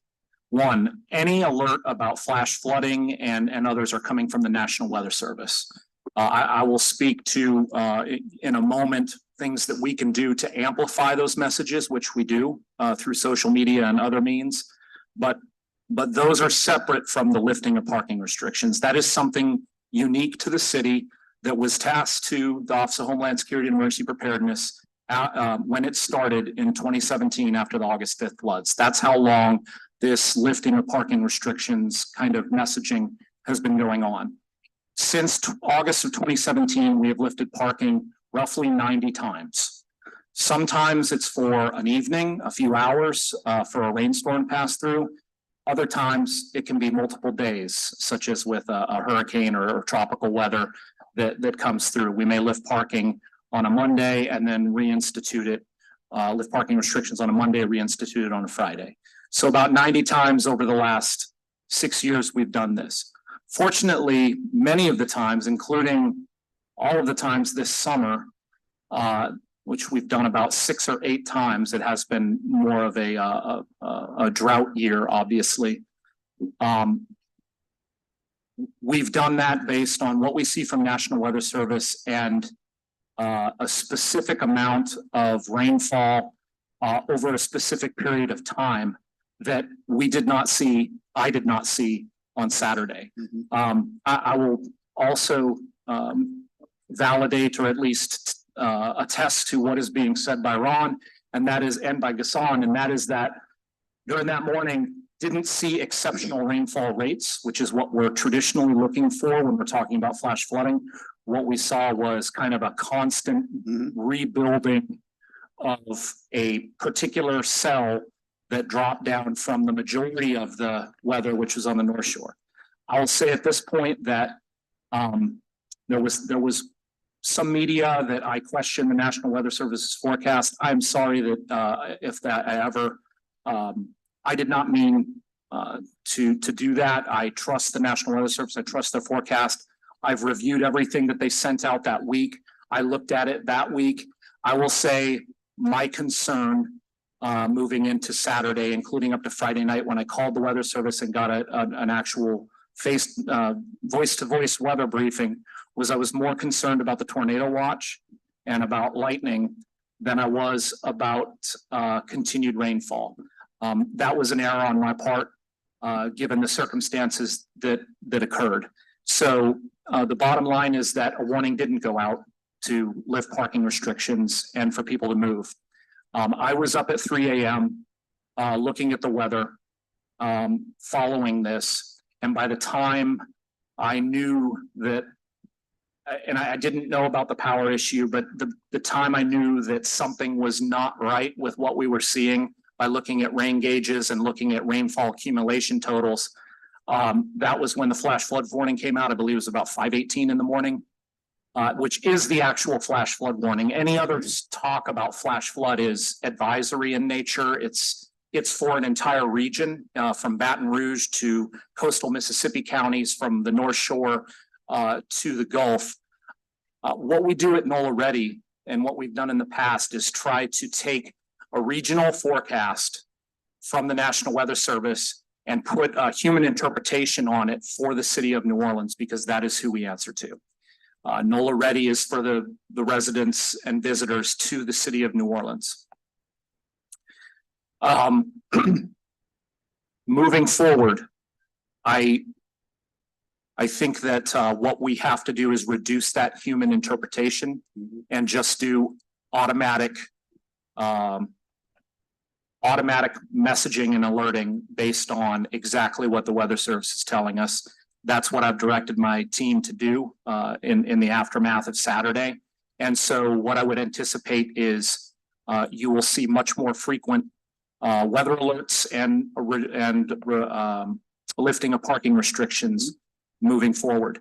What we've tried to do with that human interpretation is manage the interface between the weather, human activity in our city, special events, infrastructure challenges, our infrastructure agencies. I want people to realize the reason why we have not in the past lifted parking restrictions, or we use it very judiciously, is because it's intensely taxing to the neutral grounds, to the departments that maintain these neutral grounds, to the regional transit authority, to the sanitation department, to public works, because although we ask the residents not to park and block driveways, not to block streetcar tracks, sidewalks, it happens. And normally what will happen is it won't take minutes or hours for people to remove their vehicles from the neutral grounds. It will take days, which then puts back the amount of work that can be done to make our city more resilient and as beautiful as it is. It also has an incredible impact on our tree canopy and Colin, I just want to make these sure, are things that I just want to make sure this isn't necessarily about lifting parking restrictions. It's really about warning the public so that they it is about understand. parking restrictions, ma'am, because that's what NOLA Ready does. That's part of it, but you will also warn and provide information to the public on a variety of different things. And I think one of the reasons why there is, this feedback that you're getting from the public as to why there was no notice is because you got so good at notifying the public of so many different things happening. We're certainly going to really and we ask the public, sign up for NOLA Ready alerts so that you are aware of different emergencies happening within the city. And so once again, this isn't necessarily about just informing people about lifting restrictions on parking. This is about just warning people that there is potential flooding on the way and they can take their own precautions. Lifting the parking restrictions is just one thing. So I guess one thing, I'm sorry to interrupt you, but I have to make it clear. It is not the responsibility of NOLA Ready, nor will we be put in the responsibility to issue weather alerts. That's the National Weather Service that does that. And they did that day. Yeah, no doubt about it. And we now will amplify all of those messages. But whether not there in I definitely think that is a good move. I think that the public has gotten used to receiving emergency information from NOLA Ready, which should be a credit to the job that you all have been doing, because we have constantly urged the public to sign up for NOLA Ready alerts for a variety of different emergency situations, whether it's COVID, whether it's a storm, whether it's wherever. I mean, from COVID, where to go find masks and supplies to, hey, there is a flood watch, there is a tornado situation, there are parking restrictions lifted. And so that's why it was so surprising and caught people off guard when it didn't happen Friday into Saturday. It did happen though through the National Weather Service. They send out these alerts to all phones, to everyone.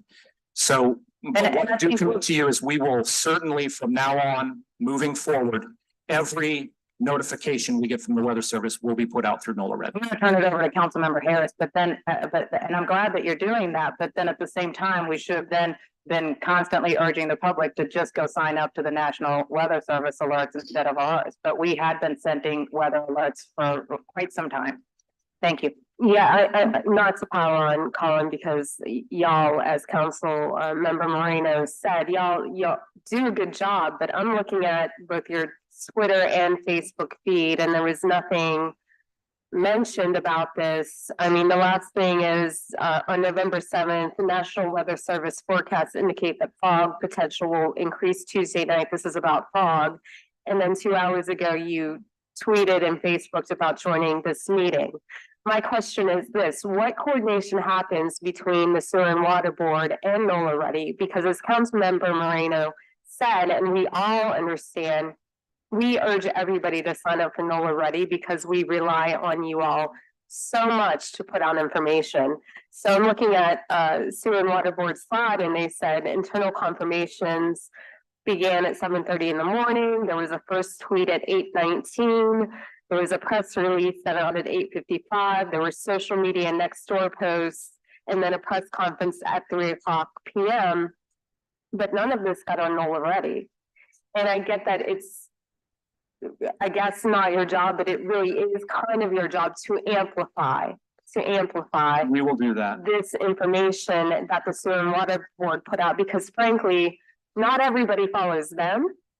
But I would say the majority of the city follows NOLA Ready, and we get your texts, we get your tweets, we get your Facebook posts. Not necessarily the same for Sewer and Water Board. Entergy has a great system of informing people via text. But again, I think the reliance on NOLA Ready is what we're all concerned about, because none of this was even retweeted by you all, if I'm following my social media correctly.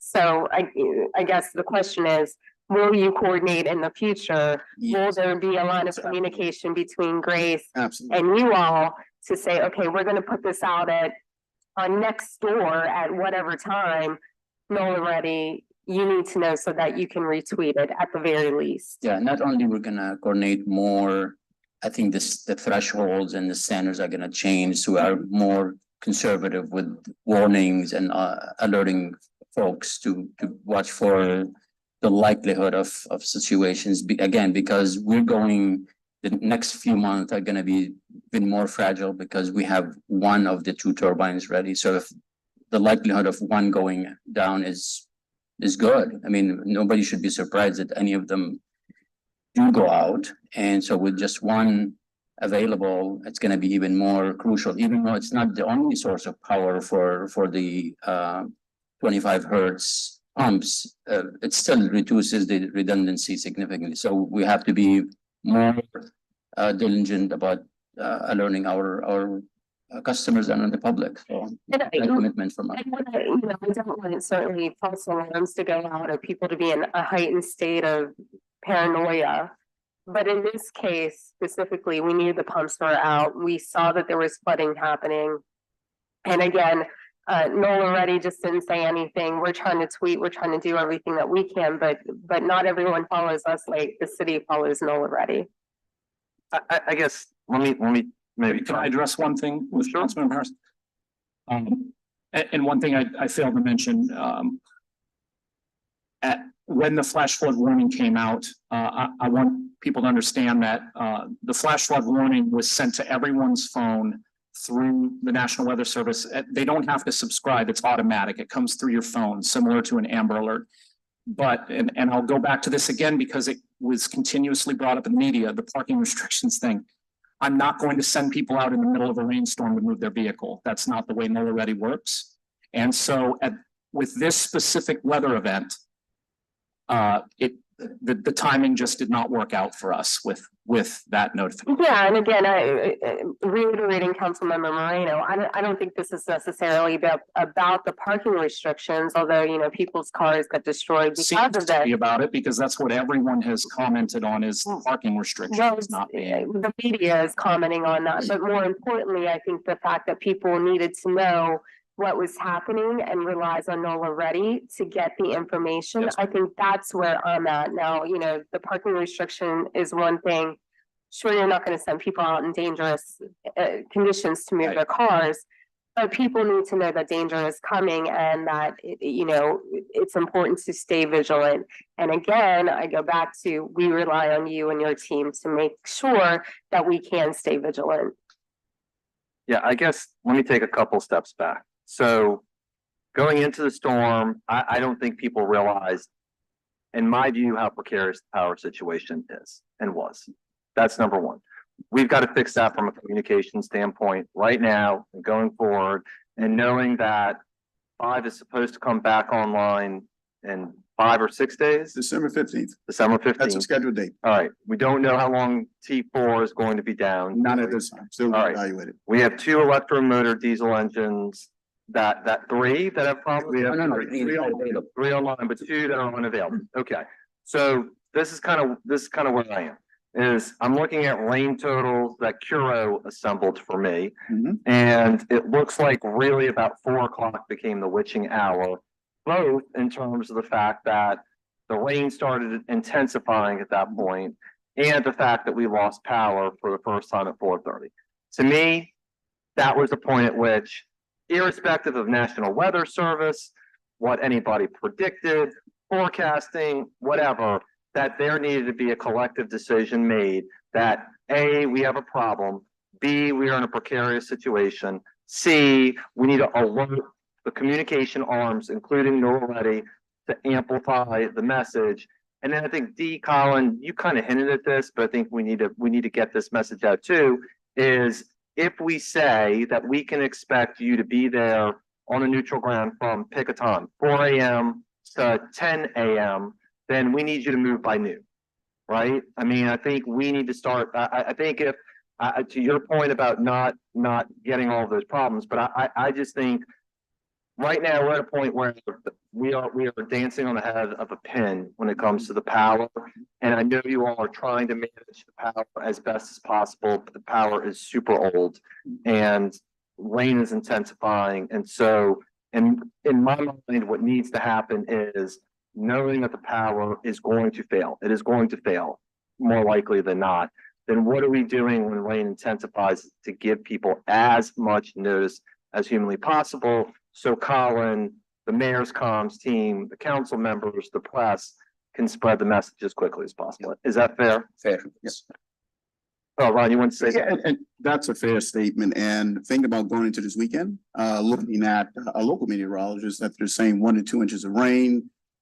This morning may not get localized and flash flooding, but we're going to be aware. But from the general superintendent's office, we will advise NOSEP with the fragility of our power system at Sewage and Water Board. We're going to be super conservative. If you got to park on a neutral ground, I'll let him make that decision. It may come in the middle of the night, but he may have to say starting at 8 p.m. or 9 p.m. to noon. And that's the path going forward. And I just want to say that because we're not here if something comes out to alarm the public to the point as if, well, the whole world's about to fall out. But as Colin indicated, to get complacent because we do it 5 or 6 times, nothing happens. And then 6 times something happens. You know, that's what we've dealt with in the past. But we do hear Councilmember DeRusso, as well as everyone else, that we're going to change our approach. We're going to be conservative, and it may become a pain somewhat if you keep people doing that, but that's where we are until we get to a stable state, not with just our turbines, but really going to that long-term power complex that the executive director talked about. I think that segues nicely into absolutely. this discussion about communications. And I think the point is well made, and we have understood that clear, clean, simple, real-time communication with our customers, as well as with you all as stakeholders, with NOSEP, both before and during heavy weather events is critical. And to that end, I've been in conversations with many of your staff over the last couple of months about launching a publicly visible pump status webpage. By the end of next week, a page looking very similar to this will be available to the public to review. We've been in beta testing form, and what we have tried to create is a tool that is easy to digest. Because I'm an engineer, I have a tendency to overcomplicate things. So our pumping, we recognize that our pumping and power reports aren't always really easy to digest. What does 25 and 60 hertz mean? But if we can put out, our intent is to put out a tool that shows color-coded dots. Either the pump station is running or it is not. So the text messages that we were receiving early Saturday morning, folks can go on, our customers can make those decisions themselves. They can have that information in real time. And I think Colin touches on a really important point. We've heard a lot of discussion about, well, usually this happens. And a lot of times there's a social media post, and many times there's a text message. Those are pretty soft terms. I think we have an opportunity here to take quantitative measures like the level of weather risk, whether it's a 1 through a 5, apply that to other metrics like the number of megawatts we have available, and translate that into a quantifiable metric so that we don't have a miscommunication or misunderstanding. We want to be able to provide that information in real time to the public in an open dashboard. I don't know how many emails we've received that I've received over the last year about, is DPS 12 on in Lakeview? We want our customers to be able to answer that question for themselves in real time, anywhere they have a smartphone or computer access.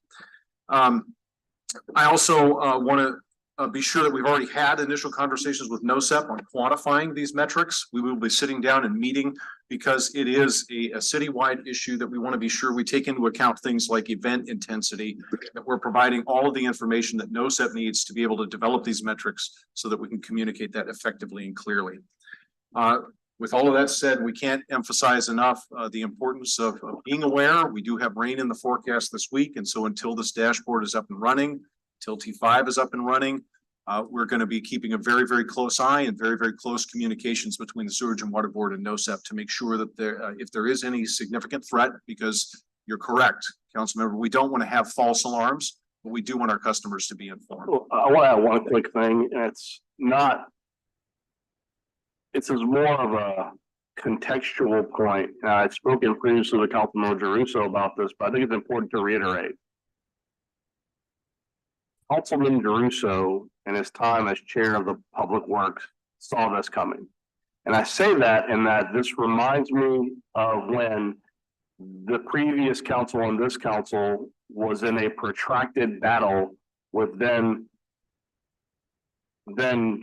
infrastructures on Ramsey Green over the Entergy power station at Carrollton. We knew, and Entergy for once was upfront with it. They said the timeline of when this project is funded will come when it goes online. You heard that conversation, Mr. Corbin? Sure. And Councilman Jeruso, I believe, almost probably the scale probably went grayer, yelling from the rafters, there was an effort by the mayor to hold out to make Entergy pay for it. And there were two problems with that scenario. One, whenever Entergy pays for something, it's not paid for, it's a high interest loan, and ratepayers pay it back. The other issue is the city had the cash. And that prolonged battle, had we acted when Councilman Jeruso had initially raised that flag, that station would be online next year. Instead, because we had a rather asinine fight, a circular argument with the administration, which lasted months, which ultimately led to the city paying for it anyway, that Entergy substation, which would have prevented some of these issues, will not be online until 2025. Is that correct? That's correct. Because we missed the window when we originally began negotiations, because they said repeatedly, and it was really them, to their credit, being really candid as far as the timeline, as far as purchasing parts, that if we come to an agreement and begin the construction process, it would begin in 2024. And if we miss that timeline, it would be 2025. I only highlight that to say that we are dealing with aging infrastructure.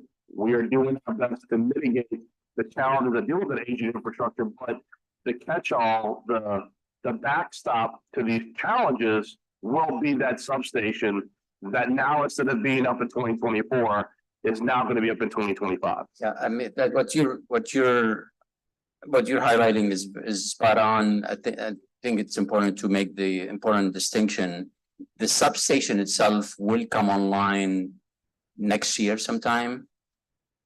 What is not going to be online is the frequency changers that would allow it to be utilized, right? So it's semantics possibly, but so part of the funding, which was that was an excellent decision made on your part, supporting that project, keeping it more, I mean, that's a key and critical piece that will be delivered first quarter of next year, right? So it will be there ready to be used, and so it will essentially be a paperweight till we have until we have the mechanism to convert the power. It's a paperweight. Well, having it online and ready to go is a great problem. You can call it whatever we want, but it's an awesome accomplishment on part of the team. What's critical here is that us delivering our pieces to be able to utilize that substation, and that lies in the next year's capital outlay dollars. And I would be remiss if I don't bring that up today, because that's so critical in allowing us to get that. I appreciate all that. I think that it's important, not just with this council and this mayor, but councils going forward. When you have a utility and you have science and information and timelines for construction that give specificity to when a hard timeline exists and what the repercussions are when you pass it. As Councilman Caruso said, as all the councilmembers, Councilmember Moreno, the reality is we're going to see more rain events. The reality, when we were having that argument, and there was a very public and private argument about the funding for the substation and the timing, the argument that was made with a sense of urgency led by Councilmember Caruso was, we need to stop fighting over who's going to build the wall and just go build everything as quickly as possible, because we know that this aspect of our pumping situation is fragile. And because there was such resistance and there was such a battle, which, to be clear, the ultimate solution was the solution we suggested from the beginning. We are looking at a significant delay, and what I would argue is that failure is on this side of the table, and that had we done that timely, if there is significant flood events, if those events could have been prevented by that substation and all components being online during that year window that was lost because of the argument, that is not on you, it's on us. Because we were told up front that this is what will happen. And I like that to say, when it comes to the funding the city controls, when it comes to having a united front and for the legislature for funding, if we do not work together to get those funds delivered to make the system more robust, everyone bears some blame for that. Now, as far as communication, I think we can tell today where communication, everyone has fallen on the sword respectively where they failed on communication. But generally speaking, when it comes to the fragility of the pumping situation, when it comes to the fragility of energy generation, those are things that were forecast. Those are things that have been discussed ad nauseum, and it's incumbent upon us to work together with the funding we have to address that when we can. I do think, and this is something you have to go back to the kitchen with the chefs and figure out, what does increased redundancy within your house look like? Because you know these problems are occurring. The calls I got as things were occurring were for people who were saying, why can't we wheel more generators in? Why can't we do things to adjust and address for this? I think that we need you guys as an organization to say, what are the stopgap measures that we have not yet implemented that we can investigate, and how can we work together to get more redundancy? Because when you've got a pump that's 110 years old, it's going to break. I mean, I can't think of any component in any house that I have ever lived in that has made it to that age and function properly. And that was part why I wanted to maybe explain some of the nuances associated with our pump and power system, but we'll leave that alone. Only to say that it's because we use old technology, meaning 25 hertz, it's very, very difficult to just find a backup system to, even on temporary basis, a 25 hertz generator just doesn't exist. And to make it takes so much. Well, I think the way you explained to me previously, and I think it's probably best for people who have done any kind of hard work in their houses, sewage and water board is not in tube. Basically, you're operating like Thomas Edison level of technology as far as power generation. And much like when I owned my first home and I tried to get it electrified from energy, they said, if you put modern power into a knob and tube house, it will explode into flames, because it's not meant to transmit power at that level into a house that was never designed with an electrical framework to accept it. And I know that's certainly a challenge, but there are very intelligent people on your side of the table. We have a country full of intelligent people.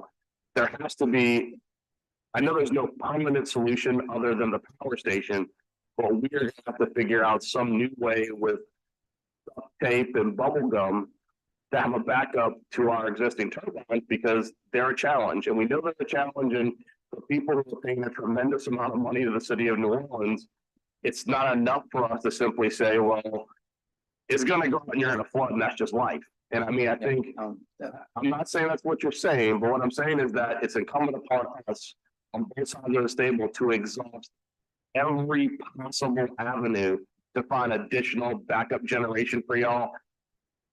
I don't care from where, it could be from a third world country still operating on your current electrical system. We need to figure out and explore and exhaust every possible option, because failure just isn't an option, because we have to continue to rebuild public faith in sewage and water, in the city of New Orleans, in NOLA City, in every single group, because I'll tell you, when things went wrong, the criticism is not levied at any one group, it's levied as government as a whole. And we collectively have to work together as a whole to resolve it. Absolutely. Councilmember, just want to say one thing, you think that what Executive Director indicated, we, during this process of the West Power Complex, we looked at everything we could relative to what we can supplement that 25 hertz generation until we get to the permanent solution. It is not an easy fix. I mean, it's not easy because, as the Executive Director indicated, these devices do not exist. If you want one new, you have to get a custom design and manufacture it. It takes 18 to 24, 36 months just to get it, and that's a static frequency converter. Now we can get the 60 hertz generators, but you have to convert that power from 60 to 25. One thing that's going on now, we're talking with our partners at Entergy to look for what you just said. Maybe there is some existing machines that are not being used that we can find, and just so we're not taking that lightly. Obviously, we're describing how difficult the situation is, but we're not relenting until we find a solution. One thing I'd like to highlight, if I may, speaking about forecasting and fragility, I want to highlight simply that the fragility doesn't only exist in the power and system, it also exists in the rest of the drainage system that we have, and not only specific to 25 hertz. So highlighting just one location, which is DPS 14, which uses Entergy's power, and it's connected to the grid. And we have, as all other substations that are powered with Entergy, they have a diesel generator that stands up and as a backup power. Well, that generator in particular is extremely fragile, and we don't trust it to support or do its job in case of a failure. So obviously we're focusing on that, but it's not the only one. It's probably one that ranks as top and it's in the New Orleans East. So I'm just highlighting one of many critical imaging failures if we don't proactively address them in a timely fashion. So just so we're being transparent about not just power, but everything else that we're managing. So thank you for indulging me and letting me share that. Hassan, I think Councilmember Thomas has a question, then I want to come back to the funding. No, well, I'm probably more of a comment than a question. I think my colleagues have expressed the level of citizens' concerns and the fact that they want answers. But I want to thank you guys in terms of your level of communication and alerts and contacts have definitely improved. I know within the last year or so, there seems to be better communication and outreach. I'm gonna try to roll off some dates. 1927, 65, 1965, 72, 1997, and a couple of days ago.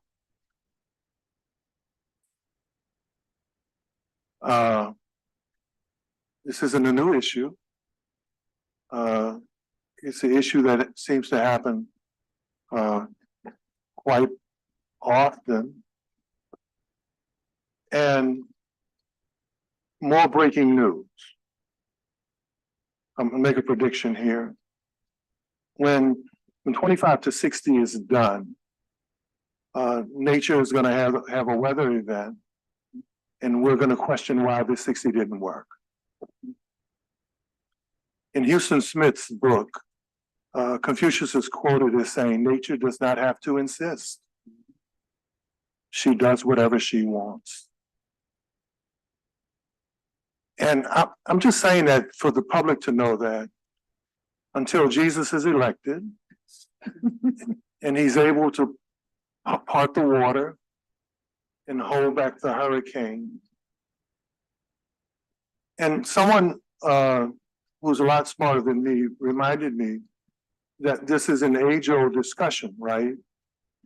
And for you guys, and I think for all of us, because my colleague's frustration is really warranted given the fact that the public wants something to be done.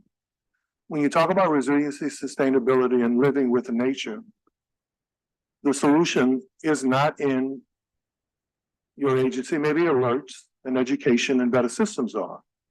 The solution is not in public policy and us passing an ordinance to tell the hurricane not to come or for the rain to only be a half an inch.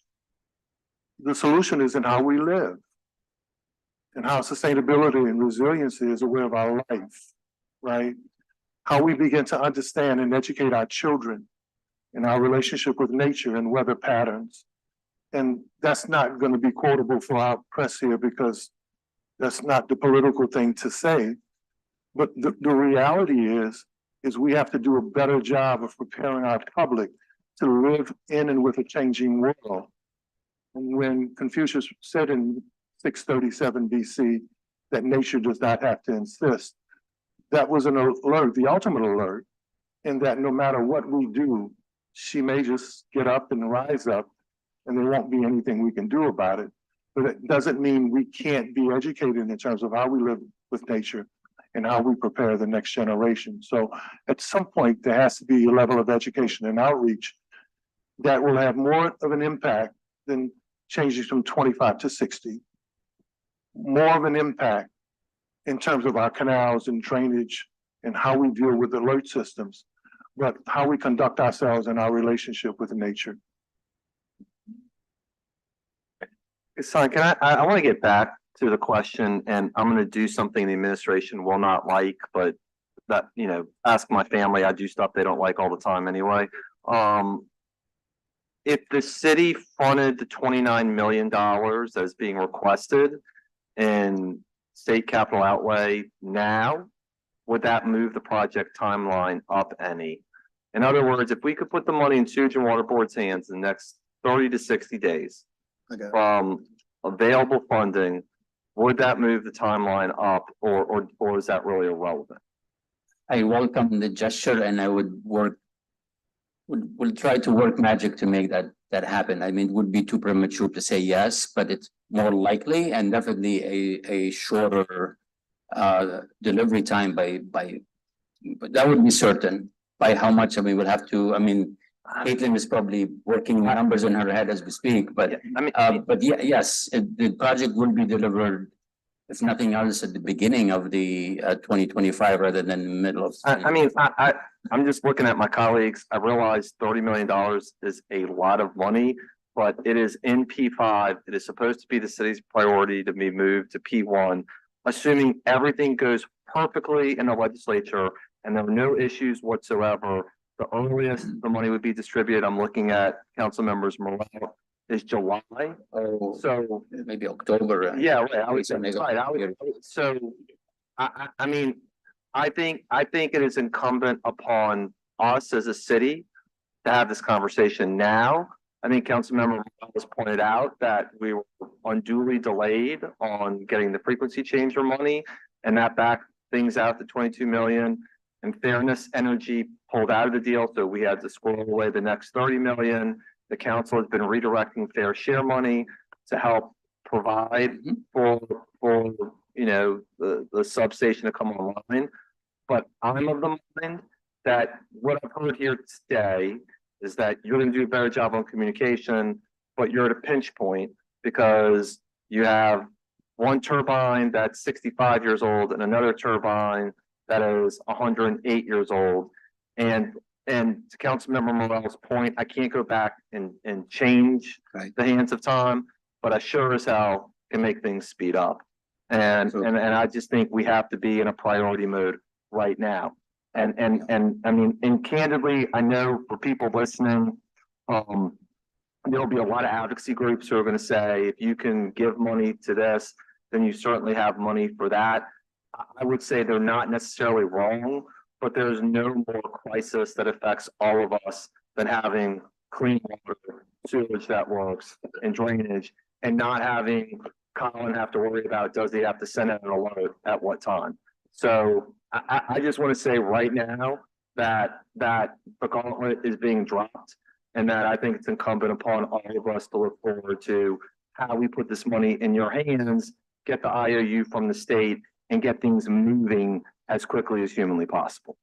I mean, again, I welcome that great suggestion, and let us study what that time frame would look like, and we'll circle back very shortly. Please let us know, because I mean, I think we keep on telling the public, sometime in 2025, and I understand engineers want to hedge, and I get that, but hedging time's over.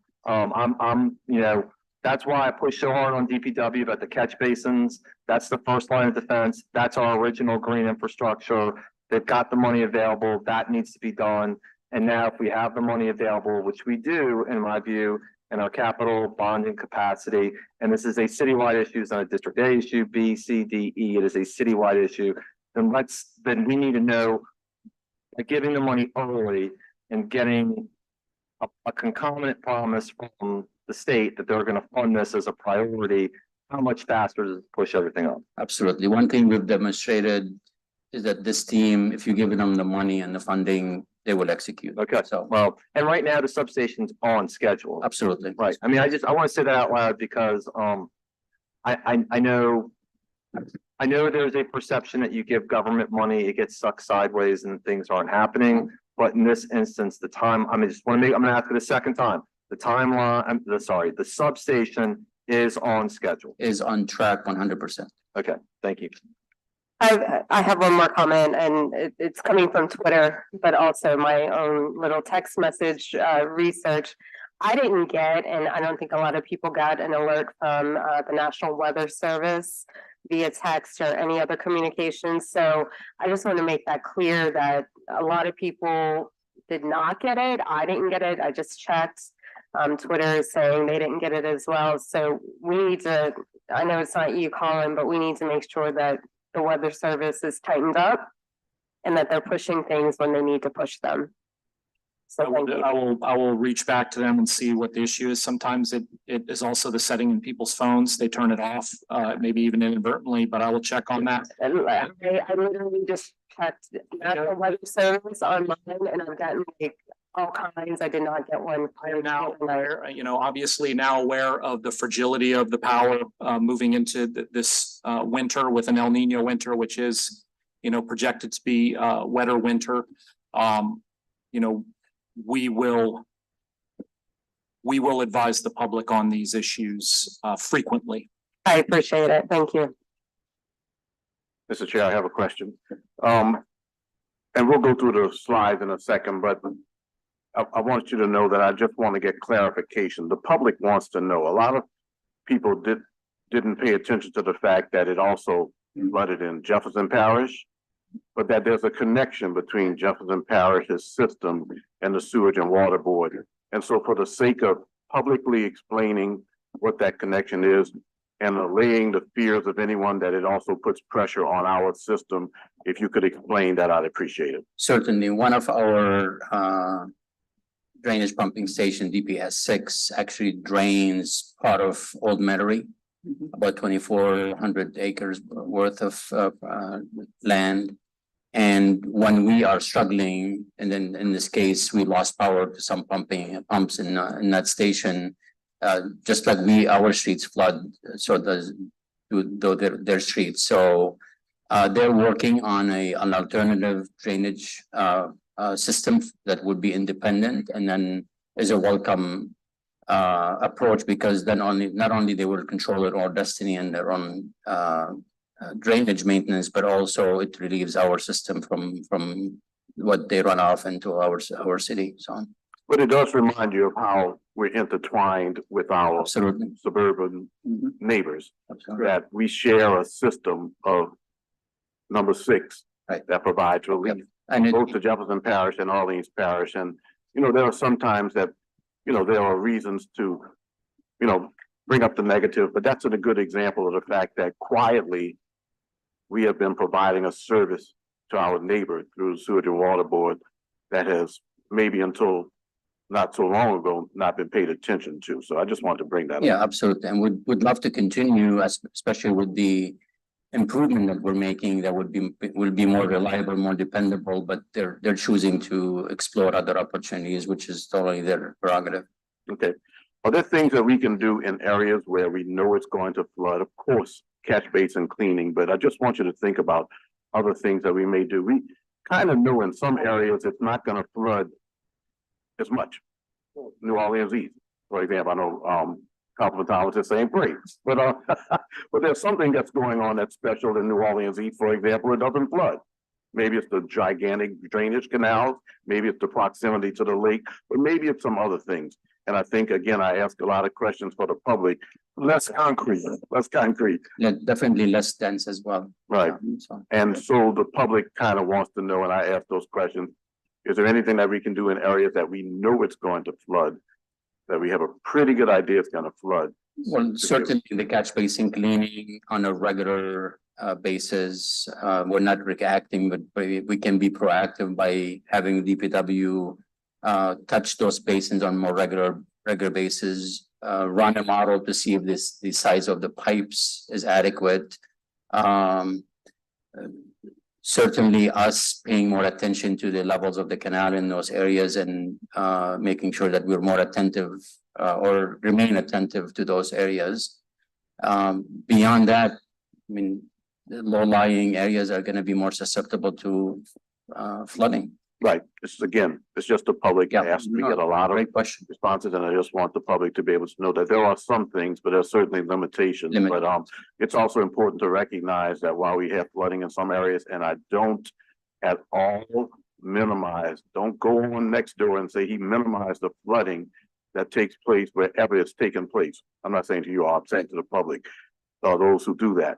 At the end of the day, there are areas of our city that don't flood, and it's a pretty decent job that's been done to keep those areas safer. Councilman Thomas has mentioned the fact that there's not as much cement. There are a lot of lakes in New Orleans East. There's a beautiful Joe Brown Park with ponds. Its pumping stations are a little bit more modern and the like. So there are some systems. Keep selling these, man. Well,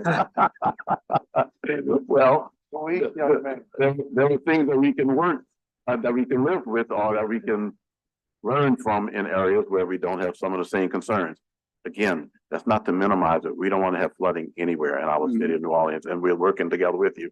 I think it's also important for me to give, credit to this present city council. This substation is a game changer.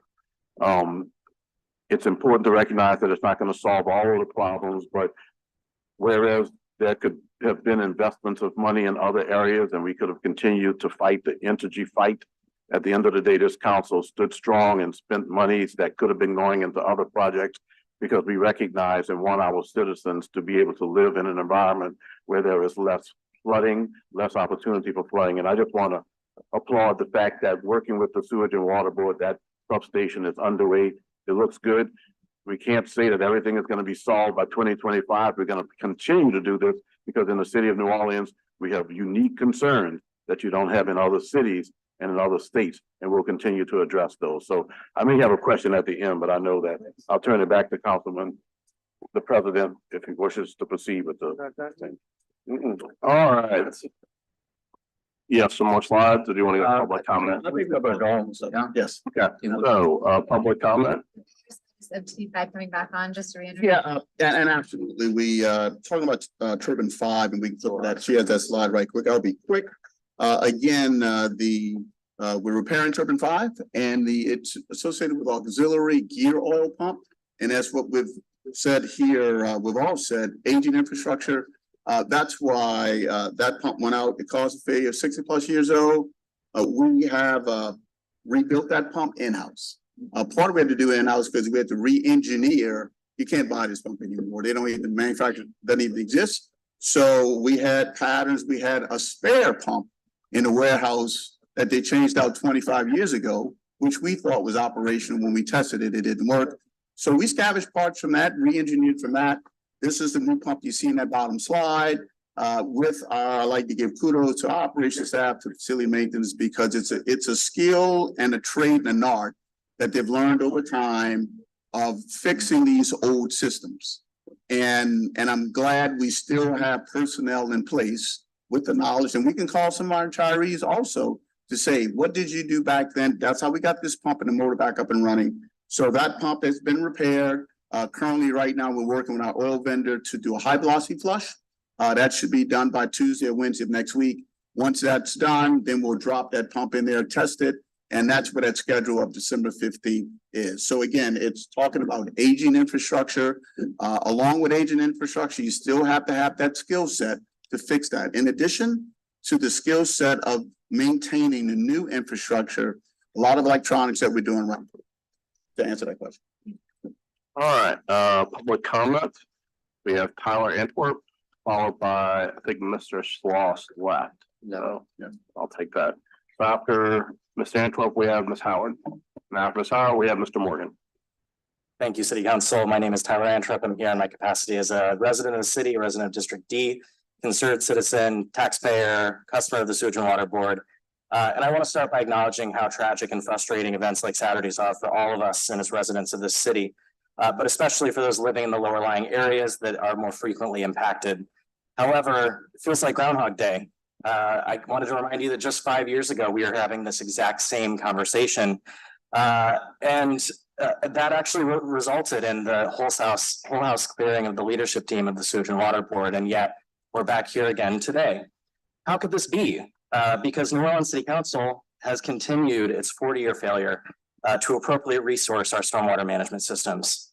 After the 2017 event, the council directed the city to commission an independent root cause analysis, which was done by the same group that did the Deepwater Horizon investigation. And they found that of the 12 causal factors that resulted in that flooding event, one of which was the failure of the power generation system, 9 of the root causes of that event were insufficient long-term funding for maintenance of the drainage system. While many of those infrastructure issues were repaired with one-time funding, we have not yet addressed the shameful failure to sufficiently fund the operations, maintenance, and critically, the capital improvements to our drainage system. I'm thrilled to hear the council president say today that he wants the Sewage and Water Board to present ideas for how we can prevent these things from happening in the future. However, the board has attempted to meet with the council about those and was told explicitly, no. In the rainiest city in North America, where half the city lies below sea level, and we operate the largest forced drainage system in the world, failing to properly fund and ultimately maintain and improve our system of and dealing with stormwater and flooding is a dereliction of our duty to ourselves and to the residents of the city today and into the future. Treating funding for critical infrastructure as if it's a prize for good behavior at best is cutting off one's nose to save one's face. Finally, my colleague at the Tulane School of Architecture, Richard Campanella, recently published the definitive history of New Orleans drainage and its perpetual struggle with taming flooding. If you haven't read it, I'd encourage you all to take the time over the holidays to do so. You'll find that no body in 300 years has ever effectively solved this issue, and I would be as thrilled as anyone for you seven to be the ones who actually find a solution to this problem, and I'm happy to work with you in partnership to do so. Mr. Evans, we can stay there for a second because I really appreciate you coming here today, and I appreciate the fact you left off with that. Don't you on the Sewer and Water Board? I am, yes. Okay, but you left that out of your introduction. I'm here in my capacity as representative. Let's get started. Number one, what I received from your board was not a request that we have a meeting. It was a request for us to roll the millage forward. So let's start with your mischaracterization of this was not an invitation for a dialogue. It was a request. After Mr. Russo had said in July, due to the fact that homeowners could not afford to stay in their homes, we were not moving villages forward on anything. Number one. So huge mischaracterization. I want to correct that. Number two, your commentary speaks to a problem that I have had with Sewage and Water Board and the board in particular for a very long time. The Sewage and Water Board, and Councilman Thomas, please correct me if I'm wrong, used to meet in this chamber. Is that correct? It did. And when it met in this chamber, it actually heard from the public as far as what their struggles are to live in the city of New Orleans. Now your board meets in a boardroom, which can barely fit 4 or 5 extra people.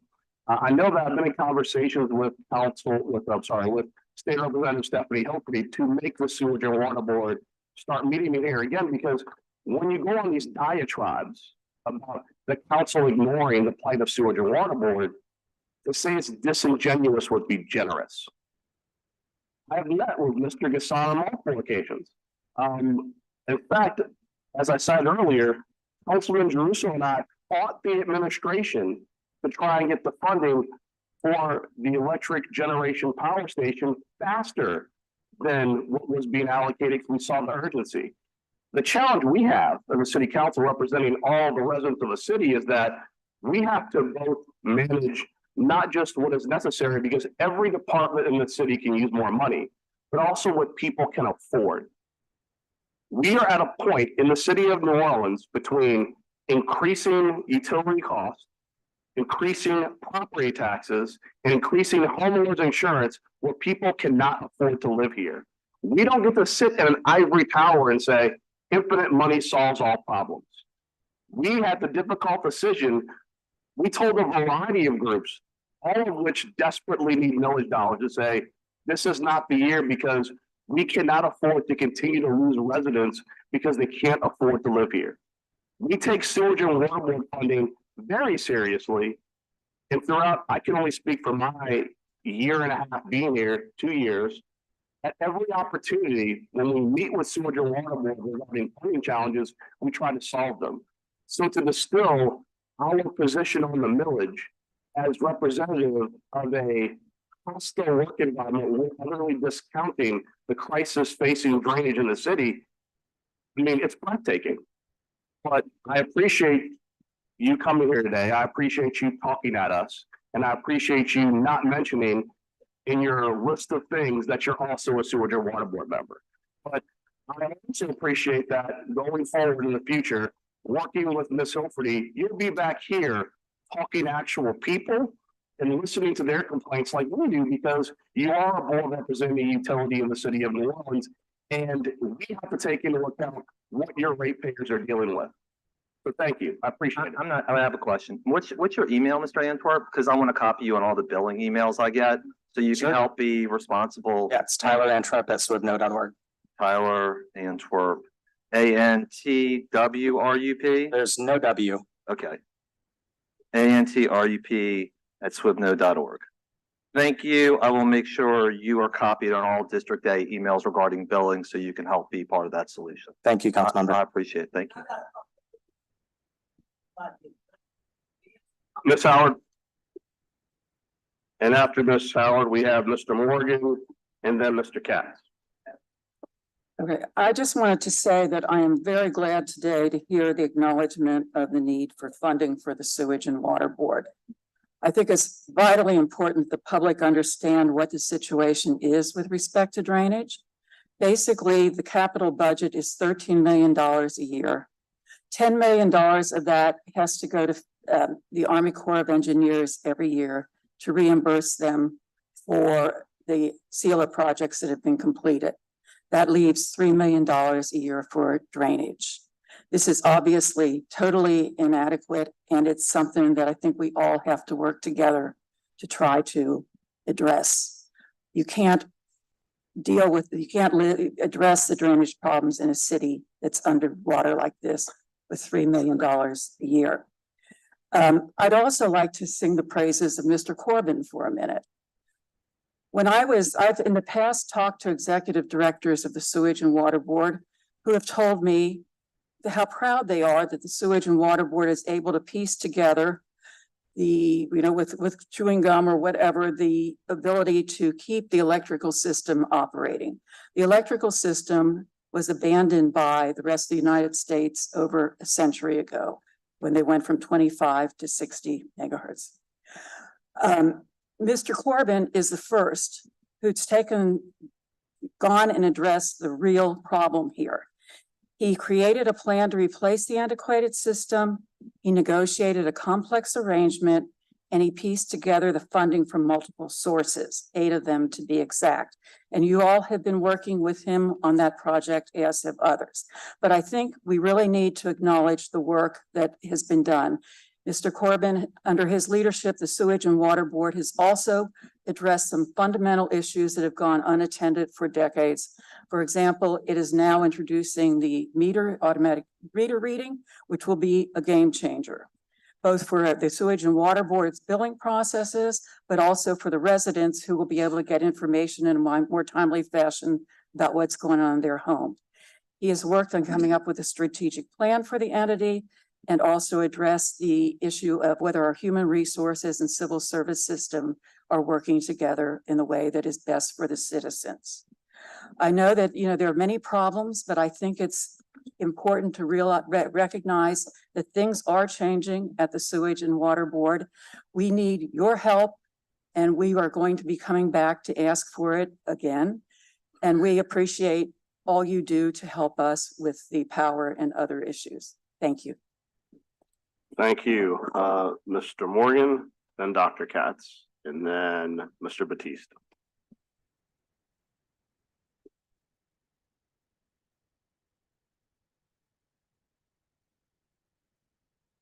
Good evening, Councilman and everybody in the House. I'm Larry Morgan, the representative of South, East, and West of NOLA. That crisis that went down of the water in the city was no accident. Many people, wherever I went throughout the city, they addressed it before me.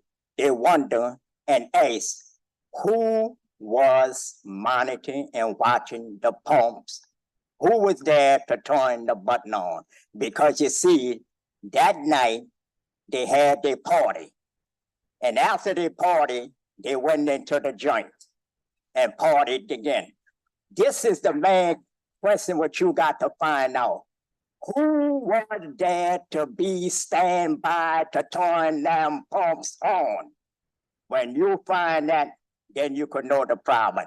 And also, Councilman Joe Geruso, I heard you stated that you're going to advance Kobe X amount of $1 million. He had the infrastructure money that the president had awarded to this city, and millions behind that. You understand? What happened to all that money? What the people will want to know, you understand, is this. They want to know from today, All the millions and millions of dollars that is given to Sewage and Water Board is publicized in the paper what the money been used for. And it wants to know how much money that Sewage and Water Board has in reserve. Because every time you turn around, they're hitting the people up for it.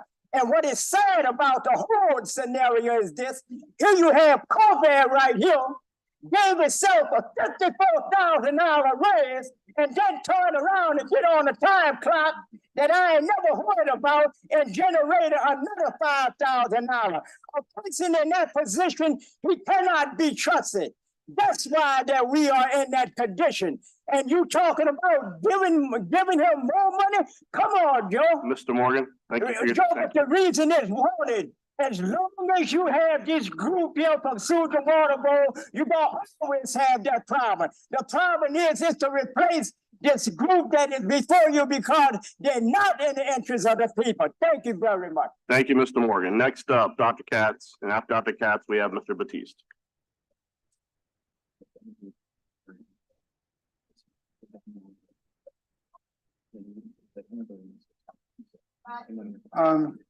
I only have a doctorate in mathematics, but I think maybe my ability to understand complex stuff, maybe I should be put on the board or considered for the board. But I don't know that they're doing a bad job or a good job, but I do know that the issue of spending $25 million for a power station is at least 11, 15 years old, because I know in 2012, I was talking to the head of the alliance and we were talking about this problem and they couldn't decide who should pay for it. So this problem's been around a long time. It's not just 2 years old late, it's a decade late. Another thing is that microgrids, electric microgrids, which you've heard me talk about 2 or 3 times at this meeting and at least 50 times at previous meetings, can solve this problem or could greatly ameliorate this problem. And they don't cost anything. I've explained to you before. And the fact that I've said this and nobody asked me, how could it be they don't cost anything is a major confusion in my mind. Why can it cost nothing? It's because there's so much waste in the way electricity is bought and sold by Entergy that you aren't tapping into to give the customers a chance to build their own microgrids. And there was a proposal by DOE, actually a guy named Jeffers, I forgot his name, Robert Jeffers, who was working for working in the lab in New Mexico. He proposed 13 microgrids for New Orleans, and one of them was supposed to be right next to the Sewage and Water Board to help provide the electricity for this system. And these things, again, cost nothing because they can be put in people's homes out of the waste from the electricity system that we're not allowed to tap into because you don't allow us to. And so I don't think it's going to solve all these problems, but it will be a big help providing the electricity that they're having trouble getting. And I can put a generator in my home and it costs me like $1,000, and whether it outputs in 25 hertz or 50 hertz is a relatively small problem for me. We appreciate your comments. Thank you. Mr. Batiste, 2 minutes. I'm just setting expectations. 2 minutes. And watch y'all let people go over the red, but I'm gonna be 2 minutes to be fair. But don't tell me about 2 minutes when you let people go there. So don't do that, Joe. Don't do that to me, JP, because I respect you, but don't do that, bro. I've kept You're everybody. always doing that to the black man. Don't do that, bro. But at the end of the day, I'm here to address Mr. Colbert. This man make a 6-figure salary. You know what I'm saying? And every time you look around, the people flooding. The people have lost their property and cars. What Colbert gonna do about that? Who's gonna reimburse them? Sewage and Water Board got these high bills. People paying I met a man, a senior citizen, got a $6,000 bill. Can't call Sewage and Water Board, but I can call Andrew. I can call Oliver Thomas. I can call you, JP. Your people, they respond. You know, Helena people respond. But at the end of the day, it's a disgrace with the Sewage and Swindle Board. You got that right, Oliver. When you call them the Sewage and Swindle Board, that's what they is. It's a disgrace, you know. And when the black people are flooding in the community, they don't care about black people. So I like like when you talk about that, Oliver, because they don't care about the black community. But this man need to be fired. He make almost $300,000, and we're flooding in the city. And guess what? If it rain next week, we're gonna be right back here. What happened to all the FEMA money? What happened to all the money went to those pipes? Sewage and Water Board is a disgrace, and this man need to be fired. And one more thing, and I'm gone. I'm gonna stay on time before JP said a red hit. But anyway, this man right here with the water testing, we saw these other things. You sat there and lied about them testing the water, and we keep taking this job off of Sewage and Water Board. So who the council work for, the people or the swindle board? Thank y'all. If you were black, you would have been fired. Thank you. That concludes all the comments. Do we have any online comments, Ms. Spears? All right, we have how many online comments? One? Okay. Two comments. Our taxpayer money and look at the condition he got our city in. That's wrong.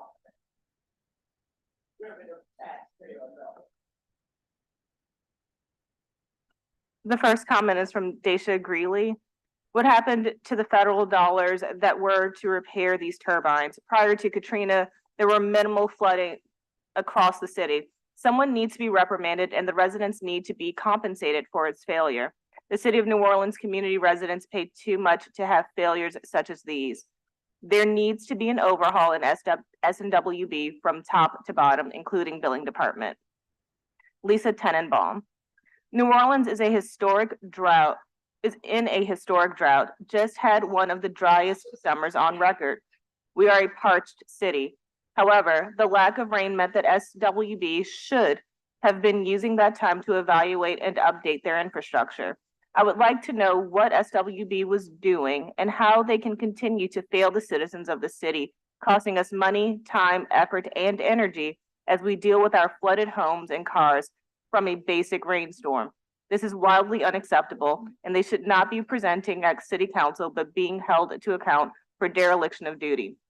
We, the citizens of the city, are literally left to clean up the mess that SWB made while they failed to provide us what any other city in America can reliably depend on. It is unacceptable that New Orleans continues to fail its people this way. Do better. Those are the comments. Mr. Chair, I have a comment. Sure. Just to close it out. Okay. I want to thank Mr. Spooner and those members of the Sewage and Water Board who don't hesitate to go to community meetings. Mr. Spooner spent 2 or 3 hours at the last meeting of the Gentilly Terrace and Gardens Neighborhood Association last Saturday and answered every question that was brought of him. To those who have concerns, I have found the Sewage and Water Board, whether it's participating in their own forums that they sponsored that was held at City Park, at other places, to be available.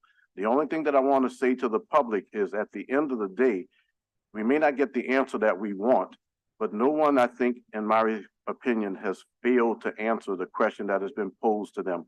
So I want to point out Mr. Spooner because he was very patient last week at a meeting. I've been to other meetings where there have been representatives of the Sewage and Water Board present. I invite the many neighborhood associations or the churches to feel free to reach out to the Sewage and Water Board and see if you can get somebody there to answer the questions that you may have. These council meetings are but one opportunity. Some of the better opportunities are one-on-one, and I appreciate the fact that you all have been available to attend those meetings. And I think that great work has been accomplished in terms of the public knowing a little bit more about what's going on. Thank you. Thank you. All right, Councilman, Vice President's motion to adjourn. I second. Any objection? Hearing none, we're adjourned. All right, you